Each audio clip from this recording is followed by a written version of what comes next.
Welcome to the post-corporate transition district in Aldea Zamatulum. This isn't just a retreat, it's a realignment.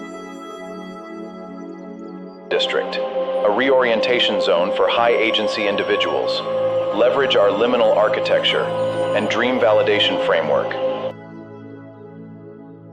Part 7, the post-corporate transition district. The Guild Model and Recursive Stability. May 29, 2026. Part 7, the Guild Model and Recursive Stability Chapter 34. Guilds without mystification. The word guild arrives in the contemporary vocabulary of community organization carrying a specific burden of accumulated romantic distortion that has made it simultaneously more appealing and less useful than it deserves to be. The distortion has two primary sources, each of which has contributed a different layer of mystification that the genuine concept of the guild requires to be stripped of before the concept can be deployed with the operational precision that the transition district's governing framework demands. The first source is the medievalist romanticism that the word's historical associations reliably activate in the educated imagination, the specific nostalgic image of the stone-walled workshop, the master craftsman, the journeyman's years of disciplined formation, the apprentice's patient submission to the guild's accumulated wisdom, the entire organic ecology of a pre-industrial economy in which skill was transmitted through the intimate relationship of direct personal instruction across generations of practitioners rather than through the impersonal mechanisms of the credentialing institution. This image is genuinely attractive to the specific class of people most likely to be reading this handbook, precisely because their institutional formation has made them acutely aware of the specific ways in which the credentialing institution's impersonal mechanisms have failed to transmit the specific qualities of genuine capability that the intimate relationship of direct personal instruction uniquely produces. The medievalist romanticism is attractive because it points towards something real that the institutional system lacks. But the romanticism is not the thing it points toward, it is the distortion of the thing, and deploying the distortion in place of the thing produces communities organized around the aesthetic of guild dynamics rather than the operational reality of guild dynamics, and the aesthetic is consistently more fragile, more insular, and more resistant to the honest self-assessment that genuine guild culture requires than the operational reality. The second source of mystification is the platform-era appropriation of the guild concept by the gig economy's organizational discourse, the specific deployment of guild language to describe the networks of independent contractors and freelancers that the platform economy has produced as the specific institutional form of post-employment labor organization. The gig economy's guild is not a guild in any meaningful sense. It is the appropriation of the guild's vocabulary of mutual support and collective identity in the service of the platform's specific organizational interest in maintaining the legal fiction of the independent contractor relationship while extracting the specific economic value that the employment relationship would have required the platform to compensate at the level that employment law demands. The appropriation has been sufficiently successful in some quarters that the word guild now carries, in certain professional communities, the specific association with the gig economy's organizational logic that is the precise opposite of what the genuine guild concept describes. The association with the informal, non-binding, individually negotiated, platform-mediated relationship rather than the binding, collectively governed, territorially rooted, knowledge-transmitting community of practitioners that the genuine guild represents.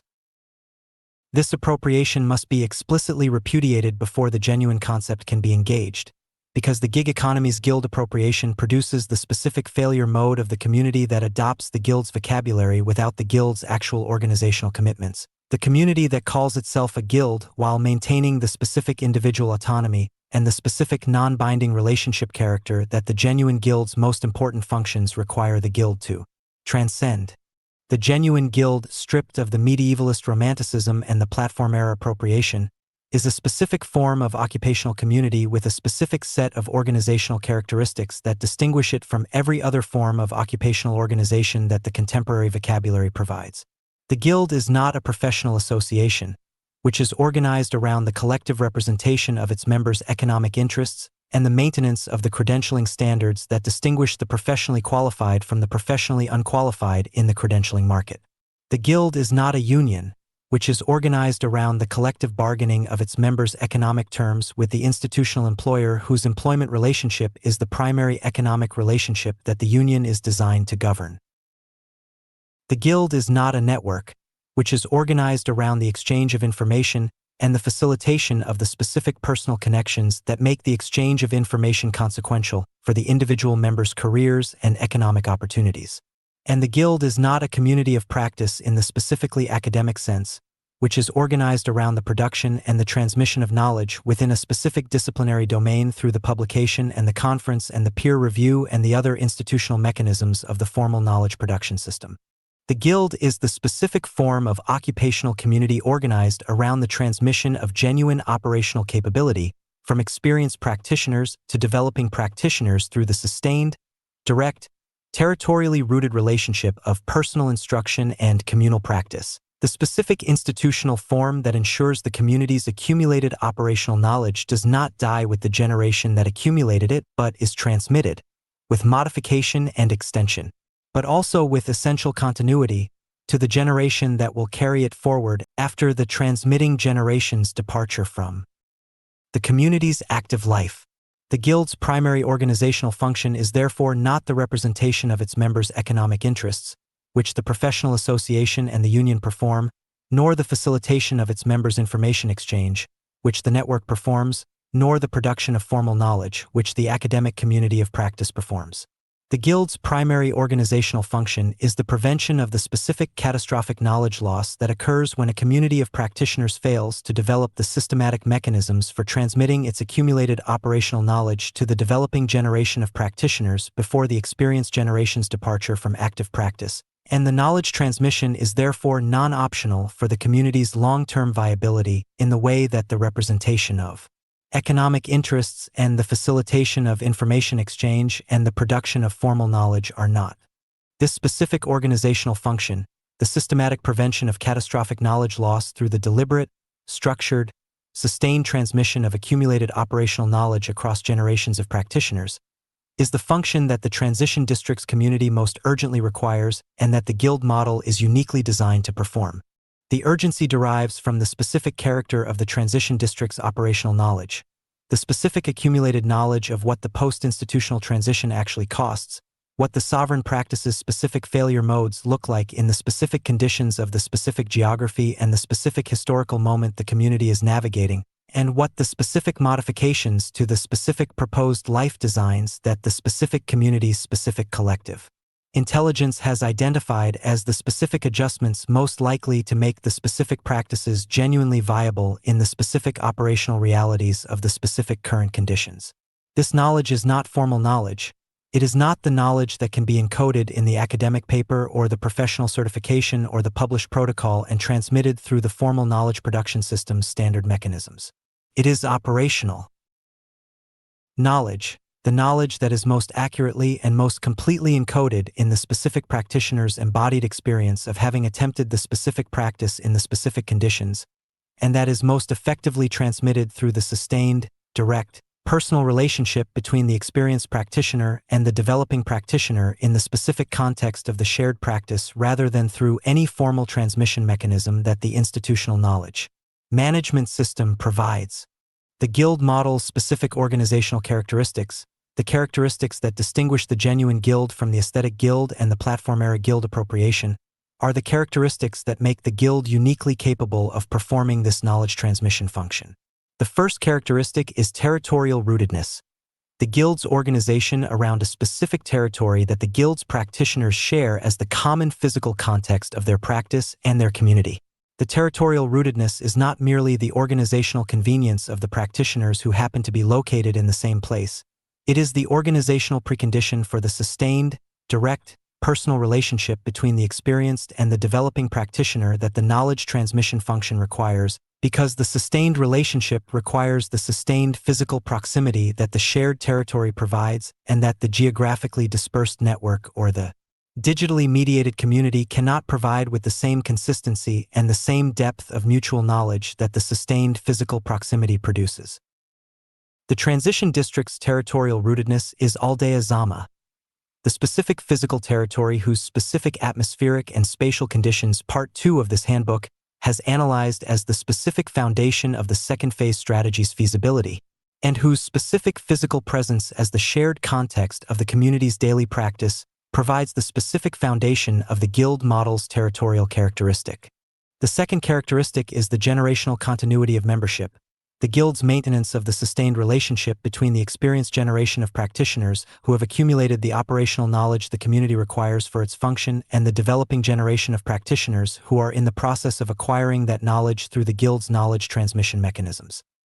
The generational continuity is not the mere temporal continuity of the long-established organization. It is the specific quality of the living relationship between the generations that makes the knowledge transmission possible. The specific condition in which the experienced practitioner's accumulated knowledge is not merely stored in the practitioner's memory and publications but actively available to the developing practitioner through the direct, personal, sustained relationship that the Guild's organizational structure and the community's territorial rootedness together maintain.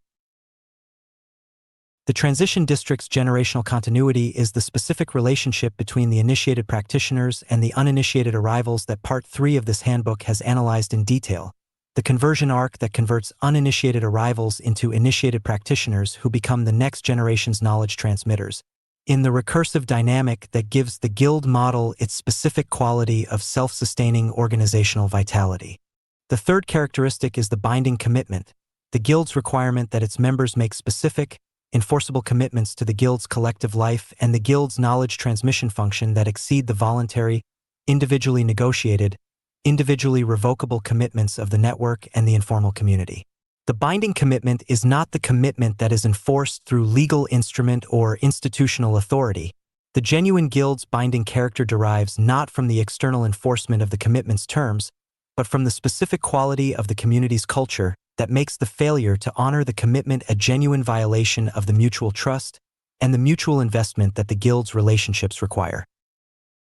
The transition district's binding commitment is the specific quality of the territorial commitment and the community investment that the governing framework's treatment of operational sovereignty has identified as the non-negotiable foundation of the sovereign practice. The specific commitment to be physically present in the territory, to participate in the community's programmatic life, and to contribute to the knowledge transmission function through the initiated practitioner's embodied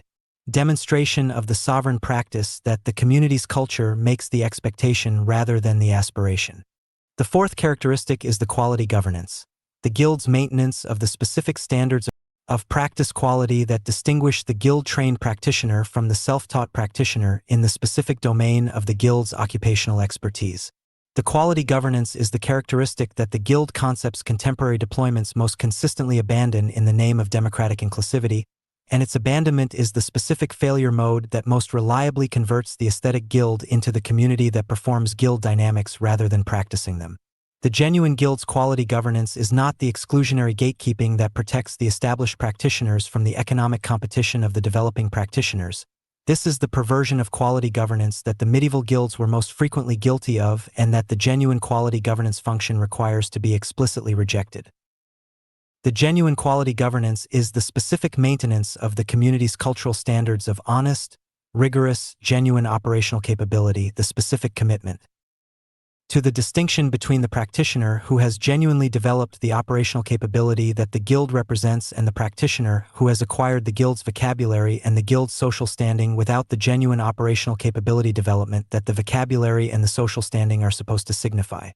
The transition district's quality governance is the specific culture of operational honesty and honest collective assessment that the Friday reality stress test and the Thursday transition dinner and the Tuesday publishing session together maintain. The specific communal mechanisms that make the distinction between genuine operational capability and the performed approximation of it a living distinction in the community's daily life rather than a theoretical standard that the community endorses in principle without maintaining in practice. The quality governance is maintained not through the formal assessment of the practitioner's compliance with a defined standard but through the specific ambient culture of the community that makes the honest demonstration of genuine operational capability the natural default of the community's social life rather than a performance demanded by the institutional authority's credentialing mechanism.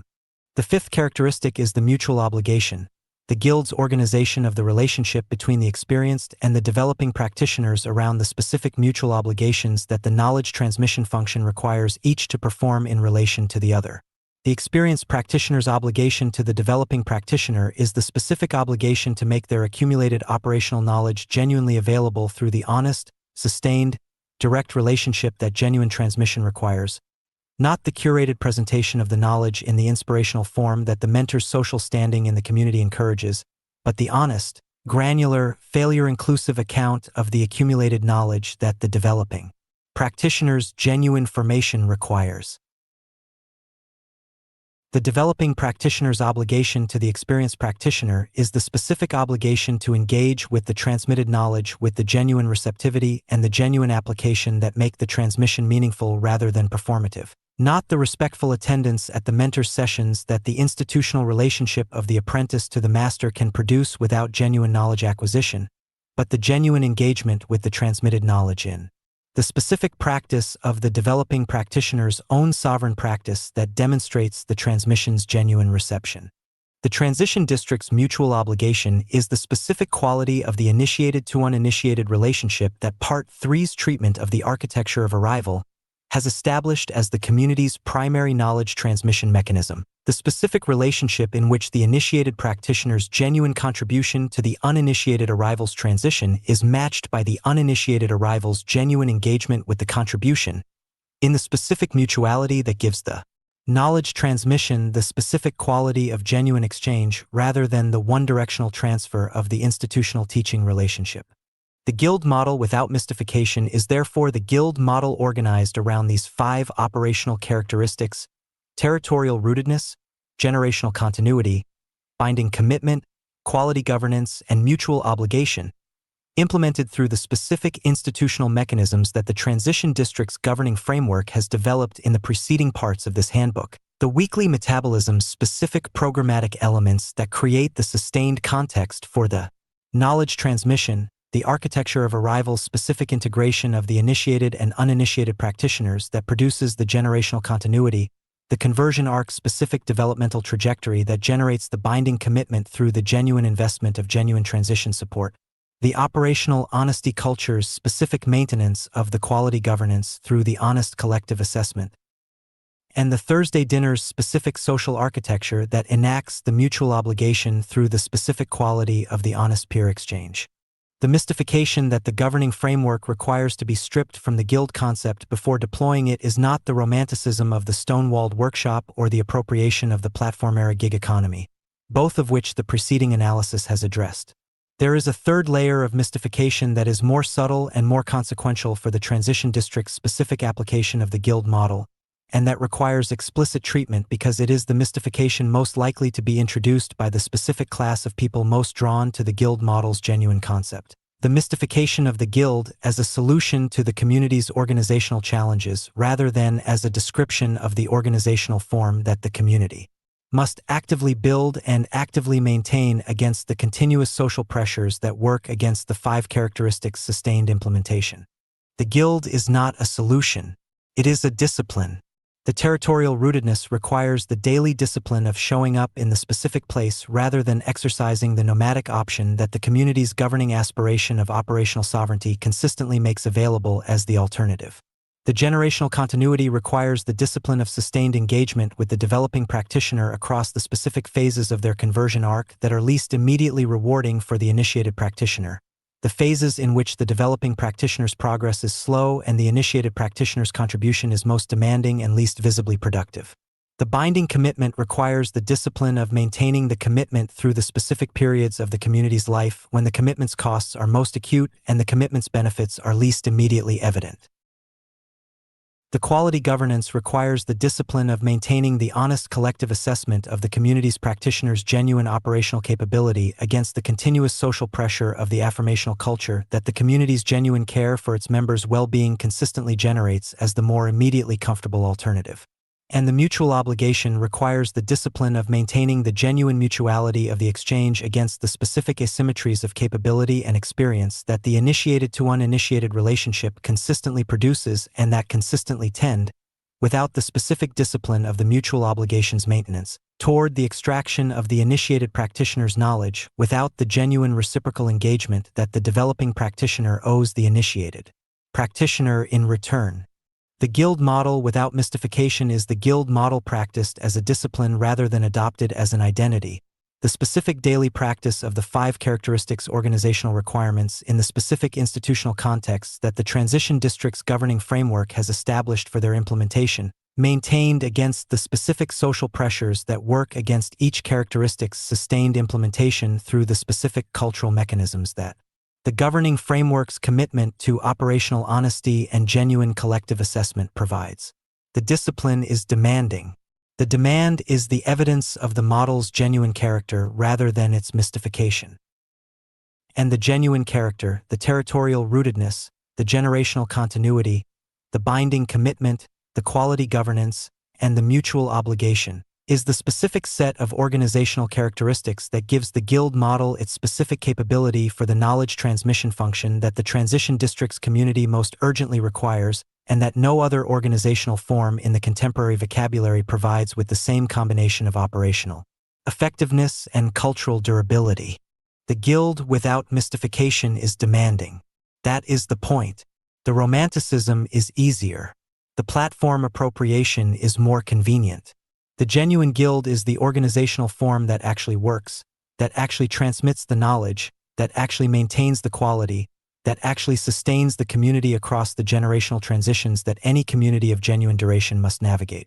The genuine guild is demanding because the functions it performs are demanding, because the systematic prevention of catastrophic knowledge loss and the sustained transmission of genuine operational capability across generations of practitioners are not functions that the convenient and the comfortable organizational forms are capable of performing. The demanding organizational form is the appropriate form for the demanding function. The transition district's community has taken on the demanding function.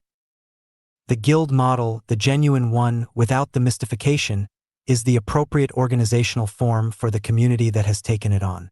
Part 7, the Guild Model and Recursive Stability Chapter 35. Layered Initiation as Cultural Architecture. Initiation is one of those concepts whose genuine operational content has been so thoroughly buried under the accumulated sediment of its popular cultural associations that the retrieval of the genuine content requires the prior clearing of the sediment with some care before the genuine concept can be worked with. The sediment comes from several directions simultaneously. From the fraternal organization tradition, initiation carries the association with the hazing ritual, the deliberately humiliating ordeal designed to prove the initiate's willingness to subordinate themselves to the established hierarchy's authority, serving the function of generating the specific quality of institutional loyalty that is purchased not through the genuine recognition of the institution's value but through the specific psychological mechanism by which human beings become attached to the groups they have suffered to enter. From the New Age and spiritual community tradition, initiation carries the association with the ceremony, the specifically designed ritual event in which the initiate is symbolically separated from their prior identity and symbolically invested with the new identity that the community's initiation process confers, serving the function of generating the specific quality of identity transformation that the community's program is designed to produce through the specific compression of the transformation process into the specific temporal container of the ceremony. From the digital community tradition, initiation carries the association with the onboarding process, the specifically designed sequence of platform interactions through which the new user is introduced to the platform's features and the platform's community norms in the specific format that maximizes the probability of the new user's continued engagement with the platform, serving the function of generating the specific quality of platform stickiness that the platform's business model requires. None of these associations is the genuine concept this chapter is developing. The hazing ritual is the perversion of initiation, the deployment of the initiation's psychological mechanisms in the service of institutional hierarchy's reproduction rather than genuine knowledge transmission. The ceremony is the formalization of a single threshold moment in a process that is genuinely multi-staged and genuinely developmental rather than momentary and symbolic. And the onboarding process is the reduction of a genuine cultural architecture to the specific subset of its function that is measurable in the digital engagement metrics that the platform's optimization algorithm can track. The genuine concept of initiation as cultural architecture is not any of these things. It is the specific design of the community's cultural life in a form that makes the development of genuine operational capability and genuine community membership a staged, acknowledged, consequential process whose stages are marked by the specific changes in the practitioner's relationship to the community's knowledge, the community's governance, and the community's knowledge transmission functions that genuine development produces and that the community's cultural architecture makes legible, honored, and practically consequential in the community's daily life.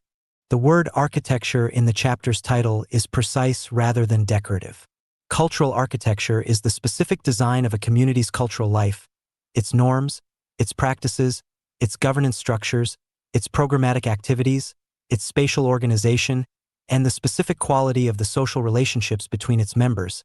in ways that produce specific intended outcomes rather than allowing those outcomes to emerge or fail to emerge from the undesigned natural social dynamics that any human community generates in the absence of deliberate cultural design. Architecture implies intention, implies structure, implies the specific relationship between the design's elements and the outcomes the design is intended to produce, and implies the specific quality of the designer's ongoing responsibility for the maintenance of the design against the specific forms of deterioration and drift that any cultural design is subject to in the social conditions of actual community life.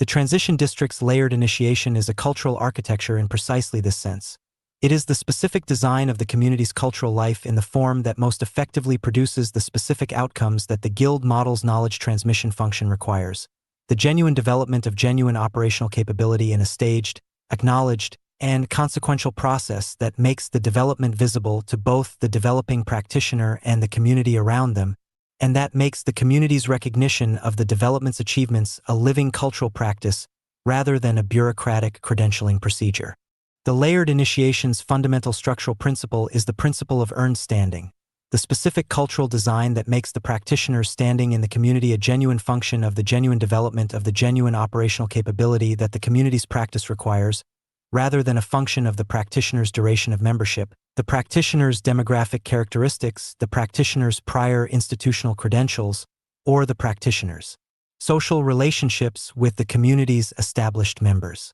The earned standing principle is the principle that distinguishes the layered initiation from the social hierarchy. The distinction between the community in which the practitioner's standing reflects the genuine quality of their contribution to the community's life and the community in which the practitioner's standing reflects the social dynamics of the community's internal politics. The social hierarchy is the specific failure mode that the layered initiation's cultural architecture is most directly designed to prevent, because the social hierarchy produces the specific quality of cultural stagnation that makes the established practitioners standing a function of their political positioning rather than their genuine operational contribution, and that therefore produces the specific incentive structure that rewards the management of social relationships over the development of genuine operational capability, the incentive structure that is the primary cultural enemy of the genuine guild's knowledge transmission function. The earned standing principle's implementation requires the specific cultural design element of the explicit, observable, community-acknowledged threshold, the specific point in the practitioner's developmental trajectory at which the community's culture acknowledges the specific achievement of the specific level of genuine operational capability that the threshold represents, marking the acknowledgement through the specific cultural practices that make the threshold a living reality in the community's daily life rather than a theoretical designation in the community's organizational chart. The threshold must be explicit to be genuinely consequential, the implicit threshold that everyone in the community understands but that no one acknowledges explicitly produces the specific quality of the unspoken social hierarchy that is indistinguishable from the social hierarchy in its practical effects on the community's cultural dynamics. The threshold must be observable to be genuinely earned. The threshold that is acknowledged on the basis of the practitioner's self-reported capability, rather than the community's observed evidence of the capability, produces the specific quality of the credential inflation that the institutional credentialing system has demonstrated is the inevitable consequence of the self-reported capability's validation. And the threshold must be community acknowledged to be genuinely cultural. The threshold that is recognized only by the individual practitioner and the specific practitioners who directly observed the threshold achieving practice produces the specific quality of the private acknowledgement that is indistinguishable from the absence of acknowledgement in terms of the cultural architecture's structural function. The transition district's layered initiation is organized around four primary layers, each of which represents a specific stage of the practitioner's developmental trajectory and each of which is marked by a specific threshold that the community's cultural architecture makes explicit, observable, and community acknowledged in the specific ways that the genuine cultural architecture requires. The four layers are not a hierarchy in the sense of a ranking of human value. They are a developmental sequence in the sense of a staged progression through the specific forms of the community's knowledge, the community's governance, and the community's knowledge transmission that genuine operational capability development and genuine community membership require to be engaged with in a specific order for the engagement to be genuinely developmental rather than merely participatory. The first layer is the layer of the arriving practitioner, the layer in which the uninitiated arrival is in the process of engaging with the community's atmospheric reception and contextual orientation phases, and is building the specific quality of psychological safety and cultural orientation that the community's subsequent programmatic demands require. The arriving practitioner's layer is marked not by any specific achieved capability threshold, but by the specific quality of the community's reception, the specific cultural practice of the genuine warm reception that the atmospheric reception phase's design establishes as the community's standard for the arriving practitioner's encounter with the community's culture. The arriving practitioner's layer has no specific duration. It ends when the specific transition conditions described in Part 3's treatment of the staged cognitive acclimatization framework have been met, which is when the arriving practitioner has developed the psychological safety and the cultural orientation that mark the readiness for the second layer's more demanding engagements. The cultural architecture of the arriving practitioner's layer is the specific design of the community's reception practices, the atmospheric conditions, the social norms, the programmatic accessibility, and the specific quality of the established practitioner's engagement with the arriving practitioner that makes the genuine warm reception the community's practice default rather than the performed welcome that the aspirational culture's community management produces. The second layer is the layer of the developing practitioner, the layer in which the practitioner is actively engaged in the community's full programmatic life and is developing the specific operational capabilities that the transition district's governing framework identifies as the primary outcomes of the conversion arc's operational engagement phase. The developing practitioner's layer begins with the first genuine operational engagement, the first Friday reality stress test presentation, the first Tuesday publishing session production contribution, the first Thursday dinner honest account, and continues through the full arc of the operational testing and the dream validation processes until the specific threshold conditions of the third layer's entry are met. The developing practitioner's layer is the longest and the most demanding of the four layers, because it encompasses the full arc of the transition district's primary developmental work, the dream articulation and the failure mode mapping and the design modification and the operational testing that the dream validation framework organizes, and the production output and the community contribution and the honest collective assessment engagement that the weekly metabolism's programmatic elements require. The second layer's threshold, the specific observable, community-acknowledged conditions that mark the developing practitioner's readiness for the third layer's different relationship to the community, is not a single dramatic achievement but a specific pattern of demonstrated capabilities accumulated across the second layer's full duration. The pattern includes the specific quality of honest self-assessment that the Friday reality stress test's consistent honest engagement develops, the specific quality of genuine cultural production that the Tuesday publishing session's consistent output-first practice produces, the specific quality of honest relational engagement that the Thursday dinner's consistent honest account practice develops, and the specific quality of the sovereign practice's operational architecture that the dream validation framework's full cycle produces in the form of the genuinely viable proposed life design that the operational testing has validated as adequate to the specific operational conditions the practice will encounter. The second layer's threshold is the specific point at which the community's collective assessment of the developing practitioner's demonstrated capabilities converges on the honest recognition that the practitioner has developed the specific operational capability that the third layer's different community relationship requires, not the perfect sovereign practice, which the transition district's governing framework explicitly rejects as the threshold condition because it would make the threshold an unreachable standard, but the genuine, tested, honestly assessed operational capability that the community's initiated practitioners recognize through the specific quality of the practitioner's demonstrated practice rather than through any formal assessment of the practitioner's compliance with a defined standard. The third layer is the layer of the contributing practitioner, the layer in which the practitioner has developed sufficient genuine operational capability to be genuinely contributing to the community's knowledge transmission function through the specific practices of the initiated to uninitiated relationship that the architecture of arrival's design organizes. The contributing practitioner's layer is the layer that the conversion arc's sovereign contribution phase describes, the layer in which the practitioner's identity within the community is primarily constituted by their contribution to the community's life rather than by their consumption of the community's offerings, and in which the specific responsibility of contributing to the community's knowledge transmission function is the primary practical consequence of the layer's standing. The contributing practitioner's specific responsibilities in the knowledge transmission function are the specific forms of the initiated practitioner's contribution described in Chapter 13's treatment of decompression and redeployment, the honest account at the Thursday dinner, the domain-specific assessment at the Friday reality stress test, the publication modeling at the Tuesday session, the governance contribution through the embodied demonstration of the community's cultural standards, and the mythological production contribution through the super-Earth universe's ongoing development. The third layer's threshold, the specific observable, community-acknowledged conditions that mark the contributing practitioner's readiness for the fourth layer's governance role, is the specific quality of sustained, honest, productive contribution to the community's knowledge transmission function across a sufficient duration and across a sufficient diversity of the community's knowledge domains to demonstrate the specific breadth and the specific depth of genuine operational capability that the fourth layer's governance responsibilities require. The third layer's threshold is the specific point at which the community's collective assessment of the contributing practitioner's demonstrated knowledge transmission capability converges on the honest recognition that the practitioner is not merely contributing to the knowledge transmission but actively shaping its quality, that the practitioner's specific contributions are distinguishably enriching the community's knowledge transmission culture in ways that the community's other contributing practitioners are recognizing and drawing on in their own knowledge transmission practice.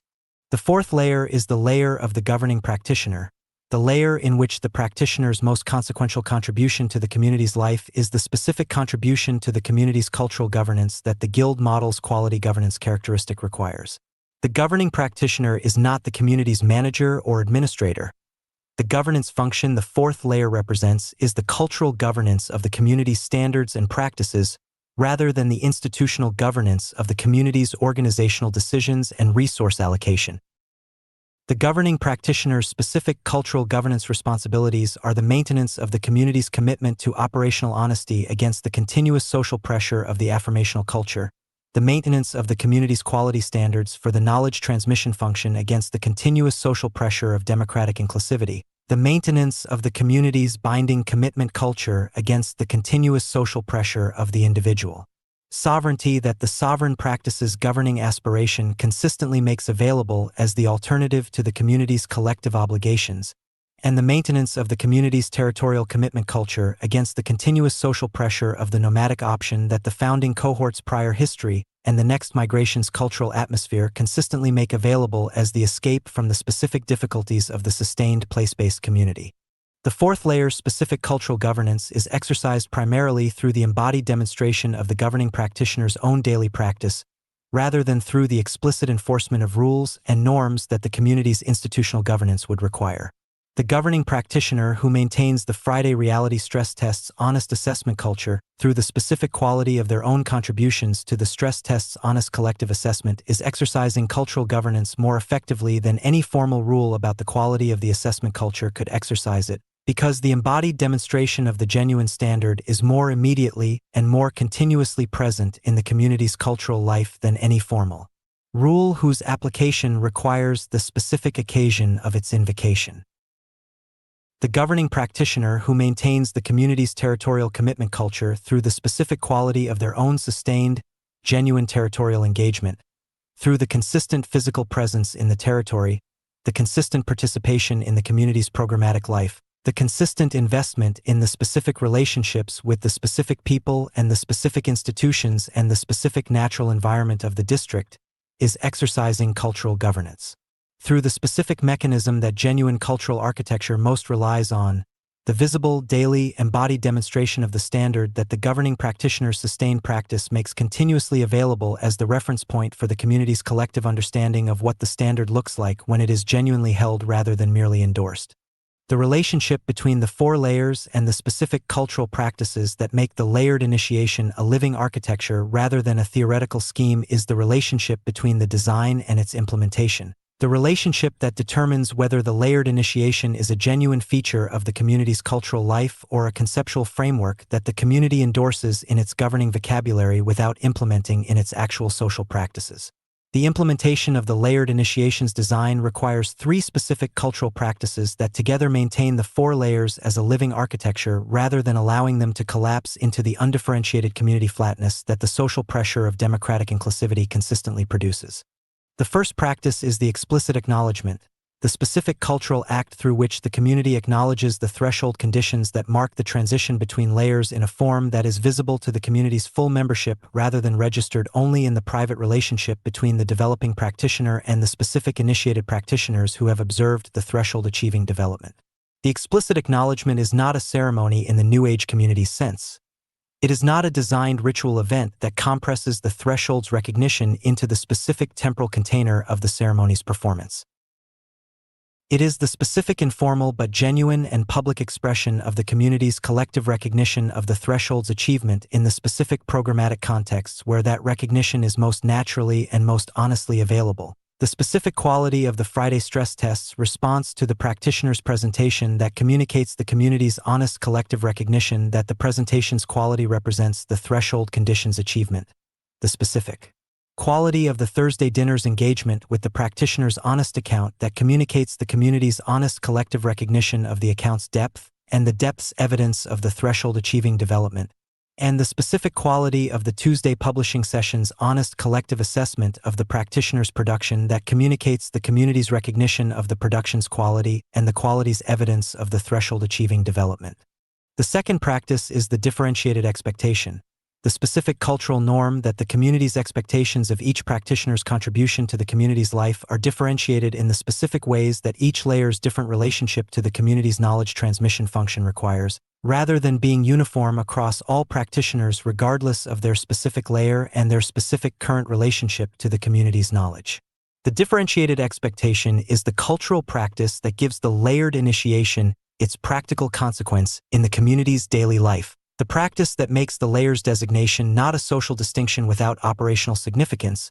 but the specific indicator of the specific forms of contribution that the community expects from the practitioner in the specific layer, and the specific forms of support that the community is committed to providing to the practitioner at each specific layer. The arriving practitioner is not expected to contribute to the knowledge transmission function in the specific ways the contributing practitioner is expected to contribute. Not because the arriving practitioner lacks the potential for such contribution, but because the arriving practitioner has not yet developed the specific operational capability that genuine contribution to the knowledge transmission function requires, and the expectation of the contribution before the capability has been developed produces the specific failure mode of the premature contribution, the practitioner who is performing the knowledge transmission role before having the genuine knowledge to transmit, which is among the most damaging failure modes the community can produce because it contaminates the knowledge transmission function with the specific quality of the unearned account that the community's commitment to operational honesty exists to prevent. The third practice is the protected transition, the specific cultural design that makes each layer's transition to the subsequent layer a protected passage, protected from the specific social pressures that most consistently produce premature acceleration through the layers before the genuine capability development that the layers represent has been achieved. The premature acceleration pressure takes two specific forms that the cultural architecture's protected transition practice must address simultaneously. The external pressure is the specific social dynamics of the community's culture that make the practitioner's advancement through the layers a source of social status in the community, and that therefore produce the specific incentive for the practitioner to perform the threshold achieving development rather than genuinely achieving it. The incentive that is the primary cultural mechanism through which the genuine guild's earned standing principle is corrupted into the social hierarchies. Performed standing principle. The internal pressure is the specific psychological dynamics of the practitioner's own ambition and impatience, the specific combination of the genuine desire for the recognition that the subsequent layer's standing represents and the genuine impatience with the developing layer's slower pace of development that the ambitious practitioner consistently experiences, and that consistently produces the specific temptation to claim the subsequent layer's standing before the threshold achieving development has been genuinely accomplished. The protected transition is the cultural design that addresses both forms of premature acceleration pressure through the specific mechanism of the honest collective assessment, the same mechanism that the quality governance practice maintains as the primary instrument of the community's cultural standards in the knowledge transmission function. The honest collective assessment of the threshold achieving development is the specific cultural practice that makes the threshold a genuine earned condition rather than a social designation, the specific practice in which the community's contributing and governing practitioners assess the developing practitioner's demonstrated capabilities against the threshold-specific conditions with the same honest, caring, operationally specific quality of assessment that the Friday reality stress test maintains for the community's proposed sovereign practice designs. The honest collective assessment of the threshold condition is not the formal examination of the institutional credentialing system. It is the specific, ongoing, organically embedded assessment that the community's daily cultural life continuously produces through the specific quality of the initiated practitioner's engagement with the developing practitioner's actual practice across the full range of the community's programmatic activities. The cultural architecture of layered initiation produces, through the consistent implementation of these three practices, the specific quality of the community's cultural life that the Guild model's knowledge transmission function requires. The quality in which genuine operational capability development is the primary determinant of the practitioner's standing in the community, in which the knowledge transmission function is practiced as a genuine mutual obligation between the layers rather than as the charity of the experienced toward the inexperienced,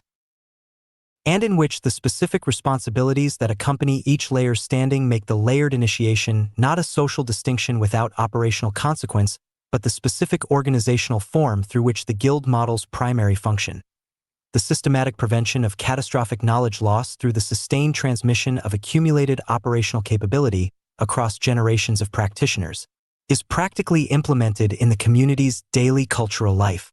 The layered initiation's relationship to the Guild model's other four characteristics, the territorial rootedness, the generational continuity, the binding commitment, and the mutual obligation, is the relationship between the cultural architecture's primary organizing principle and the specific organizational characteristics that the organizing principle requires to be genuinely implemented rather than merely aspirationally endorsed. The earned standing principle that the layered initiation embodies is the primary cultural mechanism through which the Guild model's other characteristics acquire their practical consequence. The territorial rootedness acquires its practical consequence through the layered initiation's differentiated expectation, the specific cultural norm that the contributing and governing layers practitioners are expected to maintain the territorial commitment as the non-negotiable precondition of the knowledge transmission function's continuity, and that this expectation is held as a genuine cultural standard rather than a theoretical aspiration precisely because the layered initiations. Honest collective assessment makes the territorial commitment's quality a visible and accessible component of the threshold achieving development that each layer's transition requires. The generational continuity acquires its practical consequence through the layered initiation's protected transition, the specific cultural practice that makes the knowledge transmission relationship a genuine relationship between specific practitioners at different developmental stages rather than the organizational designation of a formal hierarchy, and that therefore makes the generational continuity a living reality in the community's daily cultural life rather than a theoretical design. Feature of the community's organizational chart. The binding commitment acquires its practical consequence through the layered initiation's explicit acknowledgement, the specific cultural practice that makes the community's recognition of the threshold achieving development a genuine social event in the community's life, and that therefore makes the practitioner's subsequent relationship to the community's knowledge transmission function a relationship that carries the specific weight of the community's acknowledged investment in the practitioner's development rather than the weightless quality of the individual's voluntary engagement with an organizational structure that makes no specific claims on the individual's continued participation. And the mutual obligation acquires its practical consequence through the layered initiation's full architecture, the specific cultural design that makes the initiated practitioner's contribution to the developing practitioner's transition and the developing practitioner's genuine engagement with that contribution both the practical expression and the ongoing demonstration of the mutual obligation that the Guild model's knowledge transmission function requires as the organizational foundation of its sustained effectiveness. The failure modes of the layered initiation, the specific ways in which the cultural architecture's design degrades in the specific social conditions of the community's actual life, are worth cataloging before this chapter concludes, because the cultural architecture's maintenance requires the specific understanding of the failure modes that allows the community's cultural governance practice to identify and address them in their early stages rather than after they have progressed to the specific point at which the architecture's degradation has become the community's established cultural norm rather than the deviation from the norm that the governance practice is designed to correct. The first failure mode is hierarchy capture, the specific dynamic in which the layered initiations layers become the primary vehicle of the social hierarchy rather than the primary vehicle of the knowledge transmission function, so that the layer's cultural consequence is primarily the conferral of social status rather than the practical differentiation of the knowledge transmission responsibilities that the genuine guild model requires. Hierarchy capture is the failure mode in which the governing practitioner's standing in the community is primarily a function of their political positioning rather than the genuine quality of their ongoing contribution to the community's cultural governance, which produces the specific incentive structure that rewards the management of the layered initiation's social dynamics over the development and maintenance of the genuine operational capability that the layers are supposed to represent. The antidote to hierarchy capture is the honest collective assessment's consistent application to the governing practitioners themselves, the specific cultural practice of applying the same honest, operationally specific quality of assessment to the governing layer's practitioners' actual cultural governance contributions that the governing practitioners are responsible for applying to the developing layer's practitioners' threshold achieving development. The second failure mode is credential inflation, the specific dynamic in which the threshold conditions for each layer's transition are gradually lowered from the genuine operational capability standard that the cultural architecture's design specifies to the social acceptance standard that the community's democratic inclusivity pressure consistently produces, so that the layer's cultural consequence gradually decreases as the proportion of the community's practitioners in the higher layers increases beyond the proportion that the genuine threshold conditions would produce. Credential inflation is the failure mode in which the layered initiation's cultural architecture is maintained as an organizational structure while its operational content is evacuated through the progressive relaxation of the threshold conditions until the layers are purely social designations without the operational consequence that the genuine cultural architecture requires. The antidote to credential inflation is the consistent application of the threshold achieving development's honest collective assessment with the specific quality of honest assessment that the Friday reality stress tests culture maintains, the culture in which the honest assessment's discomfort is treated as the evidence of the assessment's genuine quality rather than the motivation for the assessment's relaxation. The third failure mode is insularity calcification, the specific dynamic in which the governing practitioner's cultural governance function gradually shifts from the maintenance of the community's cultural standards against the external social pressures that work against them to the defense of the community's internal social dynamics against the external challenge of the arriving uninitiated practitioners, whose genuine difference from the community's established culture, the cultural standards, were designed to accommodate rather than exclude. Insularity calcification is the failure mode in which the layered initiation's cultural architecture is deployed in the service of the community's exclusion of genuine difference, rather than the community's transmission of genuine knowledge to practitioners of genuine difference, producing the specific quality of the closed circle that the founding generation's cultural standards have made impenetrable to the fresh signal and the renewal that the subsequent generation's genuine difference represents. The antidote to insularity calcification is the consistent application of the arriving practitioner layer's genuine warm reception practice, the specific cultural norm that makes the arriving practitioner's genuine difference the community's most valued contribution rather than the community's primary threat to its established cultural coherence. The layered initiation as cultural architecture is therefore both the guild model's primary organizational mechanism and the community's primary vulnerability, both the specific design that makes the genuine knowledge transmission function possible and the specific cultural form most subject to the specific failure modes that convert the genuine knowledge transmission function into its cultural approximation. The maintenance of the genuine architecture against the failure modes is the governing practitioner's most important ongoing responsibility and the community's most continuously demanding cultural discipline. The discipline is worth maintaining. The architecture is worth building. The genuine knowledge transmission function that the architecture makes possible is the specific organizational achievement that distinguishes the community that outlasts its founding generation from the community that does not. The specific form of civilizational durability that the transition districts claim to be the first globally recognized post-corporate transition district requires as its most fundamental long-term organizational foundation. Part 7, The Guild Model and Recursive Stability Chapter 36. The initiated as continuity multipliers. The phrase continuity multiplier is chosen with the specific operational precision that this handbook's governing commitment to terminological exactness demands, and the precision requires unpacking before the concept can be deployed with the full force of its implications. Continuity, in the context of the transition district's guild model, refers not to the mere temporal persistence of the community's organizational existence, not to the fact of the community's continued operation across successive periods of time, but to the specific quality of the community's cultural persistence across the generational transitions of its membership that distinguishes the community whose essential character is transmitted intact across those transitions from the community whose essential character is progressively diluted, distorted, or lost through them. The distinction between temporal persistence and cultural continuity is the distinction between the institution that continues to operate under the same name and organizational form, while the specific culture that gave the institution its original character is gradually replaced by the institutional dynamics that fill the character vacuum that any institution's internal politics consistently produces when the original culture's transmission mechanisms are inadequate to maintain the culture's integrity across the membership transitions that time reliably generates.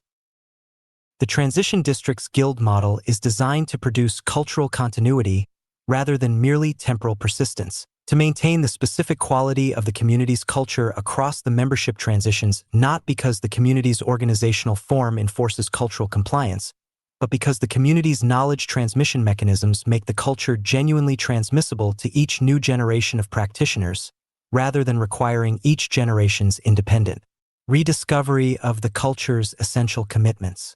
Multiplier, in the context of the continuity multiplier concept,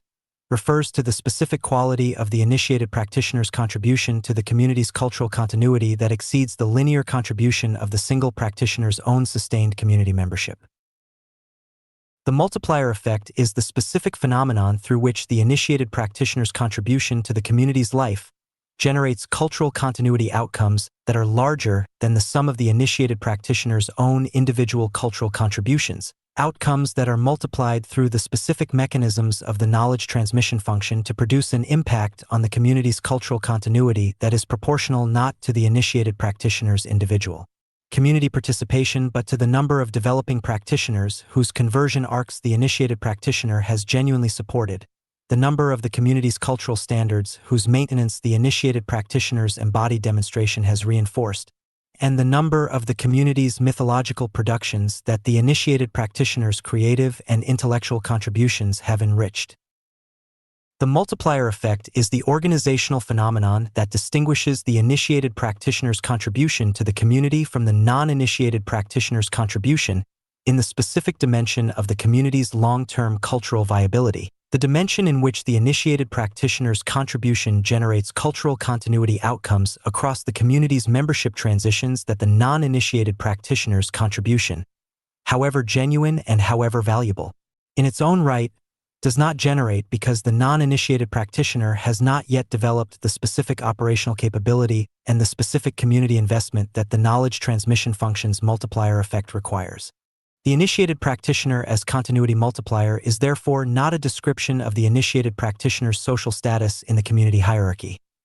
It is a description of the initiated practitioner's specific operational function in the community's guild model, and the distinction between the social status description and the operational function description is the distinction that the preceding chapter's treatment of the layered initiation's failure modes has established as the most important distinction the community's cultural architecture must maintain to prevent the guild model's genuine organizational function from being corrupted into the social hierarchy's organizational pathology.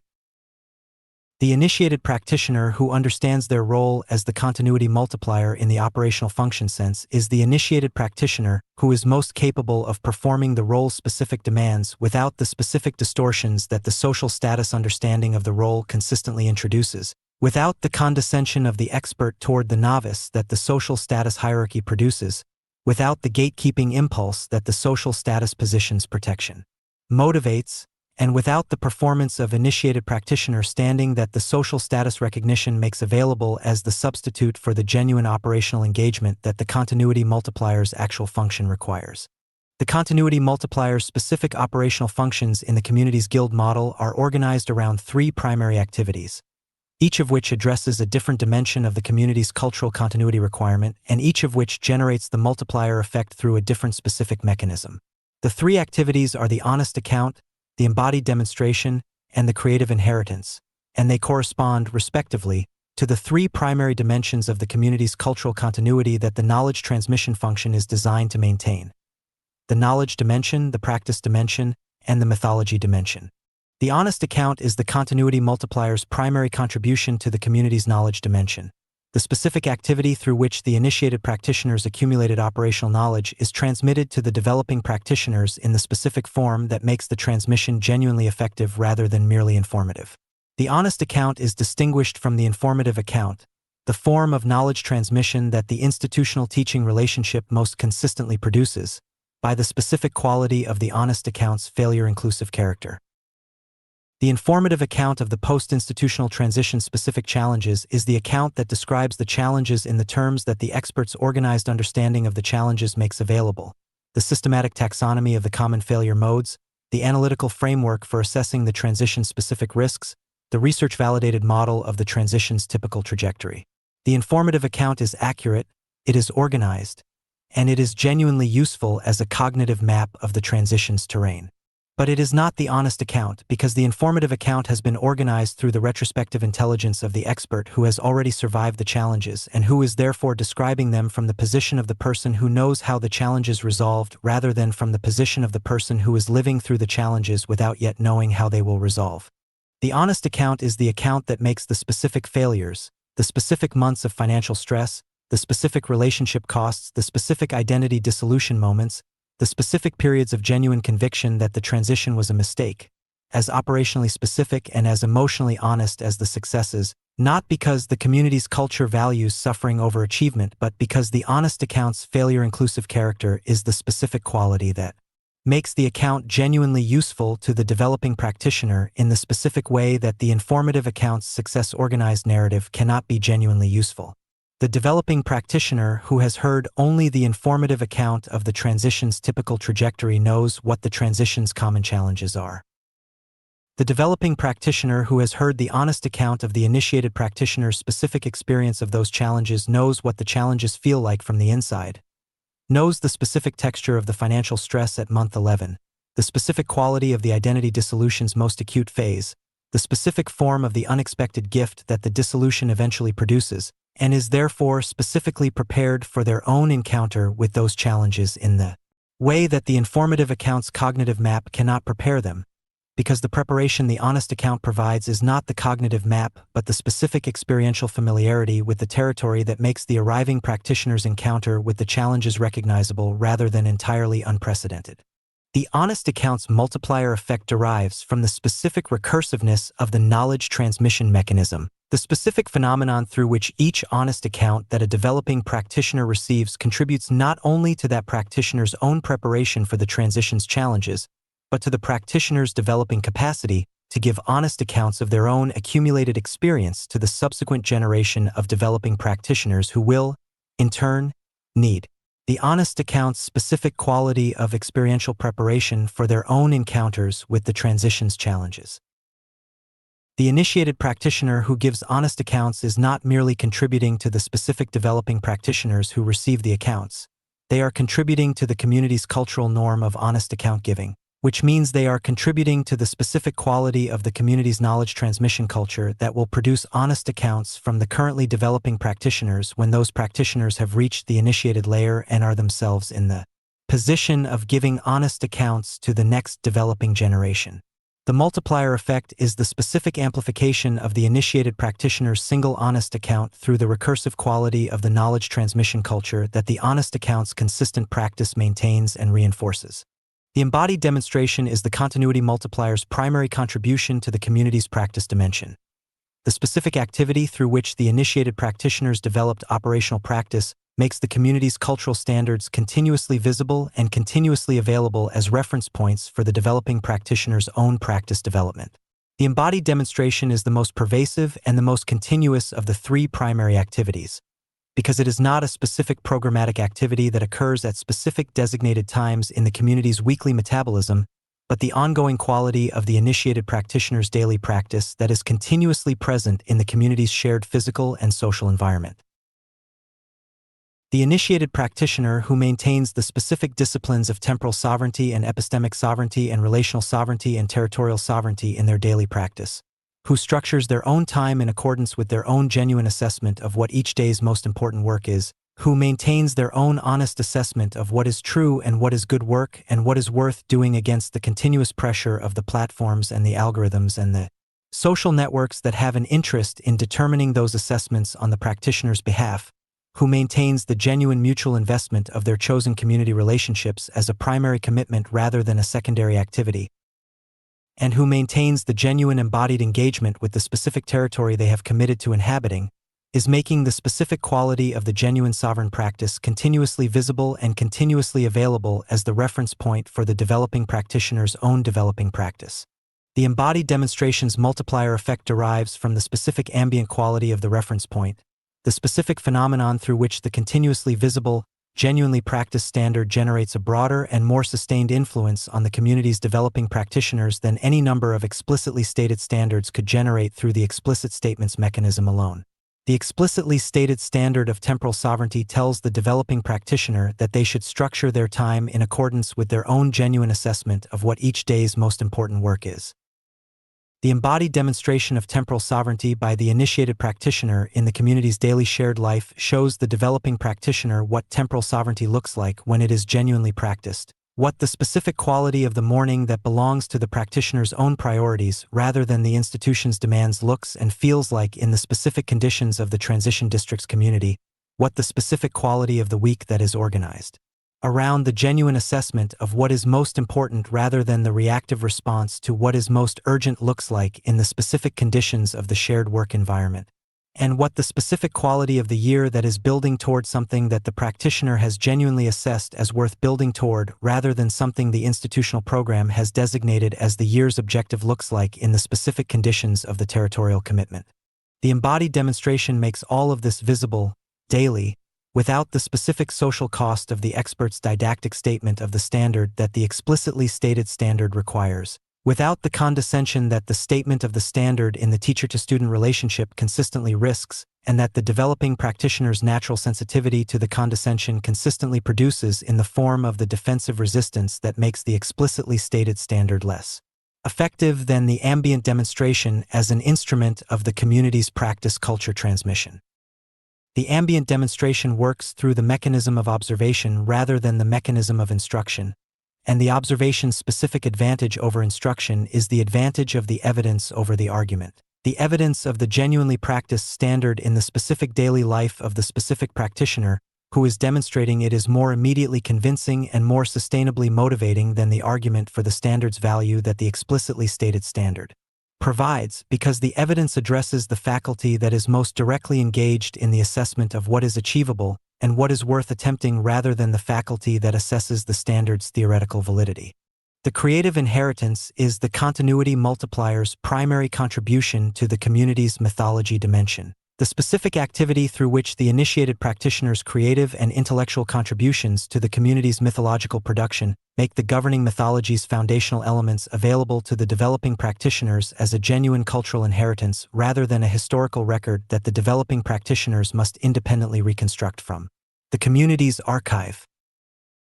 The creative inheritance is the specific mechanism through which the super-Earth universe's narrative and world-building contributions of the founding generation of initiated practitioners are transmitted to the subsequent generations of the community's practitioners not as the finished products of the founding generation's completed creative work, but as the living tradition of ongoing creative engagement that each subsequent generation is invited to participate in and extend rather than merely receive and preserve. The distinction between the creative inheritance as living tradition and the creative inheritance as historical record is the distinction that most directly determines the mythology dimension's cultural continuity. The distinction between the community whose mythology is a living practice that each generation of practitioners contributes to and extends through their genuine creative engagement with the governing framework's imaginative possibilities, and the community whose mythology is a historical record that each generation of practitioners is taught to revere and to preserve but not to extend, because the extension of the mythology would be perceived as the violation of the founding generation's cultural authority rather than the fulfillment of the mythology's living tradition's essential dynamic. The living tradition is the form of creative inheritance that the continuity multiplier generates through their ongoing participation in the Wednesday session's mythological production. The specific quality of the initiated practitioner's creative contribution that treats the community's governing mythology not as a completed body of work requiring preservation but as a developing body of work requiring the ongoing creative engagement of each generation's practitioners to maintain the specific quality of genuine imaginative vitality that makes the mythology a living cultural presence rather than a revered cultural artifact. The creative inheritance's multiplier effect derives from the specific additive quality of the mythological production. The specific phenomenon through which each initiated practitioner's genuine creative contribution to the community's mythological development adds to the total body of the mythology's imaginative resources in a way that increases the subsequent generation's creative engagement possibilities rather than depleting them. The mythology that is developed through the genuine creative engagement of multiple generations of initiated practitioners is a mythology with greater imaginative depth, greater narrative complexity, greater thematic richness, and greater specific operational relevance to the specific current conditions of the civilizational transition than the mythology that is developed by any single generation alone, because each generation's genuine creative engagement with the mythology brings the specific perspective of the specific historical conditions that generation is navigating and the specific operational knowledge that the generation's practice has accumulated, knowledge and perspective that the preceding generations could not have provided because they had not yet navigated the specific historical conditions that the subsequent generation is bringing to the mythological development. The initiated practitioner as continuity multiplier is therefore the community's most important long-term organizational resource, more important, in the dimension of cultural continuity, than any institutional structure or governance mechanism or programmatic design element that the community could develop, because the institutional structures and governance mechanisms and programmatic design elements are the specific instruments through which the continuity multiplier's operational functions are exercised, and the quality of those functions determines the quality of the instrument's outcomes more directly than the quality of the instruments themselves. The finest weekly metabolism in the world does not produce cultural continuity if the initiated practitioners who are the primary knowledge transmitters within the metabolism's activities are not performing the continuity multiplier's three primary activities with the specific quality that the cultural continuity requirement demands. The most sophisticated layered initiation's cultural architecture does not produce cultural continuity if the initiated practitioners who are the primary cultural governance agents within the architecture's implementation are not maintaining the architecture standards with the specific quality of honest collective assessment that the cultural continuity requirement demands.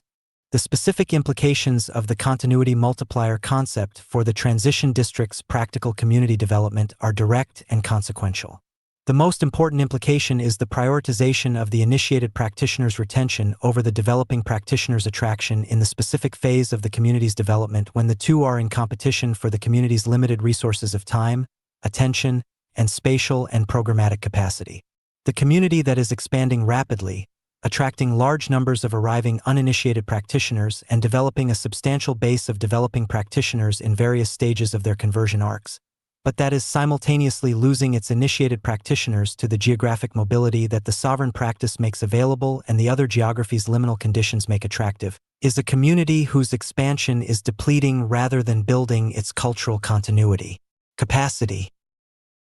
The expanding community that has lost its initiated practitioners has a large and growing population of developing practitioners and no one with the accumulated operational knowledge and the community investment and the cultural governance capability to perform the continuity multiplier's three primary activities that the developing practitioners' conversion arcs require. The retention of the initiated practitioners is therefore not merely the organizational convenience of maintaining experienced community members. It is the specific condition of the community's cultural continuity capacity and the specific precondition of the converting arc's completion for the developing practitioners, who depend on the initiated practitioner's continuity multiplier functions for the specific quality of honest account and embodied demonstration and creative inheritance that the conversion arc's completion requires.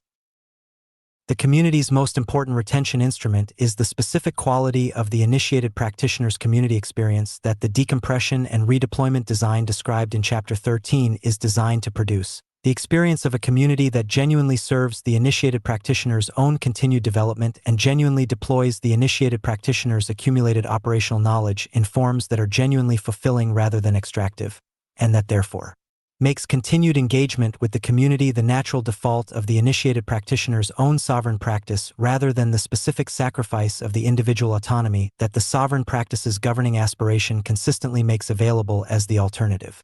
The second most important implication is the explicit recognition of the initiated practitioner's continuity multiplier function in the community's governing vocabulary and the community's cultural practices, the specific act of naming the function and honoring it in the specific forms that the community's cultural architecture provides for the recognition of genuine operational contribution. The recognition is not the social status conferral that the hierarchy's recognition mechanism provides. It is the genuine, honest, specific acknowledgement of the specific quality of the initiated practitioner's contribution to the community's cultural continuity in the specific forms that the honest acknowledgement takes in the community whose culture has developed the specific vocabulary for distinguishing the genuine contribution from the performed contribution. The acknowledgement is itself a form of the honest account. The community's honest collective recognition of the specific ways in which the specific initiated practitioner's specific continuity multiplier activities have specifically contributed to the specific developing practitioner's specific transition outcomes and the specific community's specific cultural continuity across the specific period of the acknowledgement's relevance.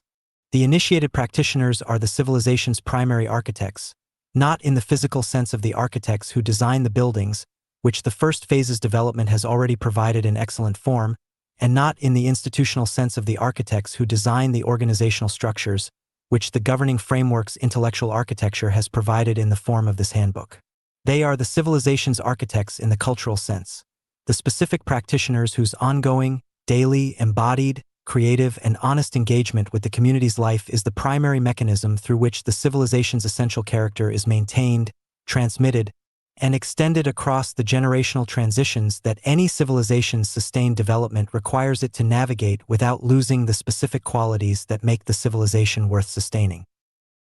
The architecture they practice is the architecture of genuine human culture, the most demanding, the most irreplaceable, and the most consequential architecture available. The continuity they multiply is the continuity of the community's commitment to the specific values that gave the civilization its founding impulse.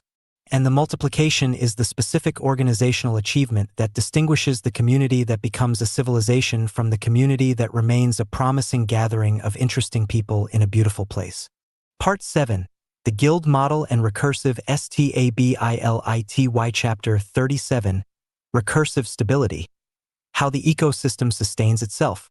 The distinction between stability and recursive stability is the distinction between the community that persists because its institutional structures enforce the conditions of its persistence and the community that persists because its own ongoing operation continuously regenerates the conditions that make its continued operation possible. The distinction between the stability of the object that does not fall because the table holds it and the stability of the flame that does not go out,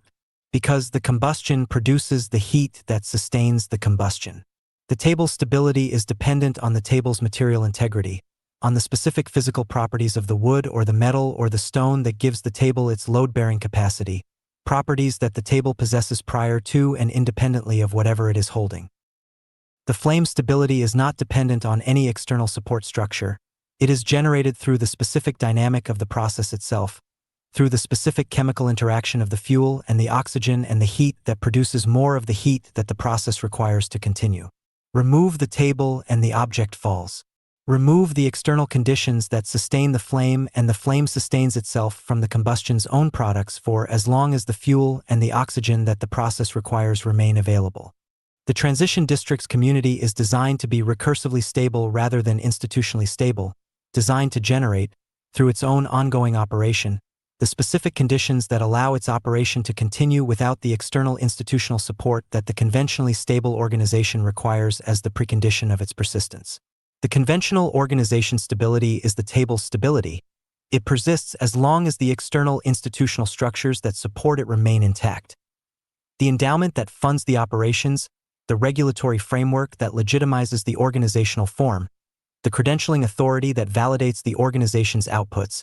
the real estate arrangements that provide the physical spaces, and the leadership's personal authority that maintains the organizational culture against the internal forces that would otherwise fragment it. The transition district's community stability is designed to be the flame's stability, to persist not because the external institutional structures remain intact, but because the community's ongoing operation continuously produces the specific human, cultural, intellectual, and economic resources that the community's continued operation requires.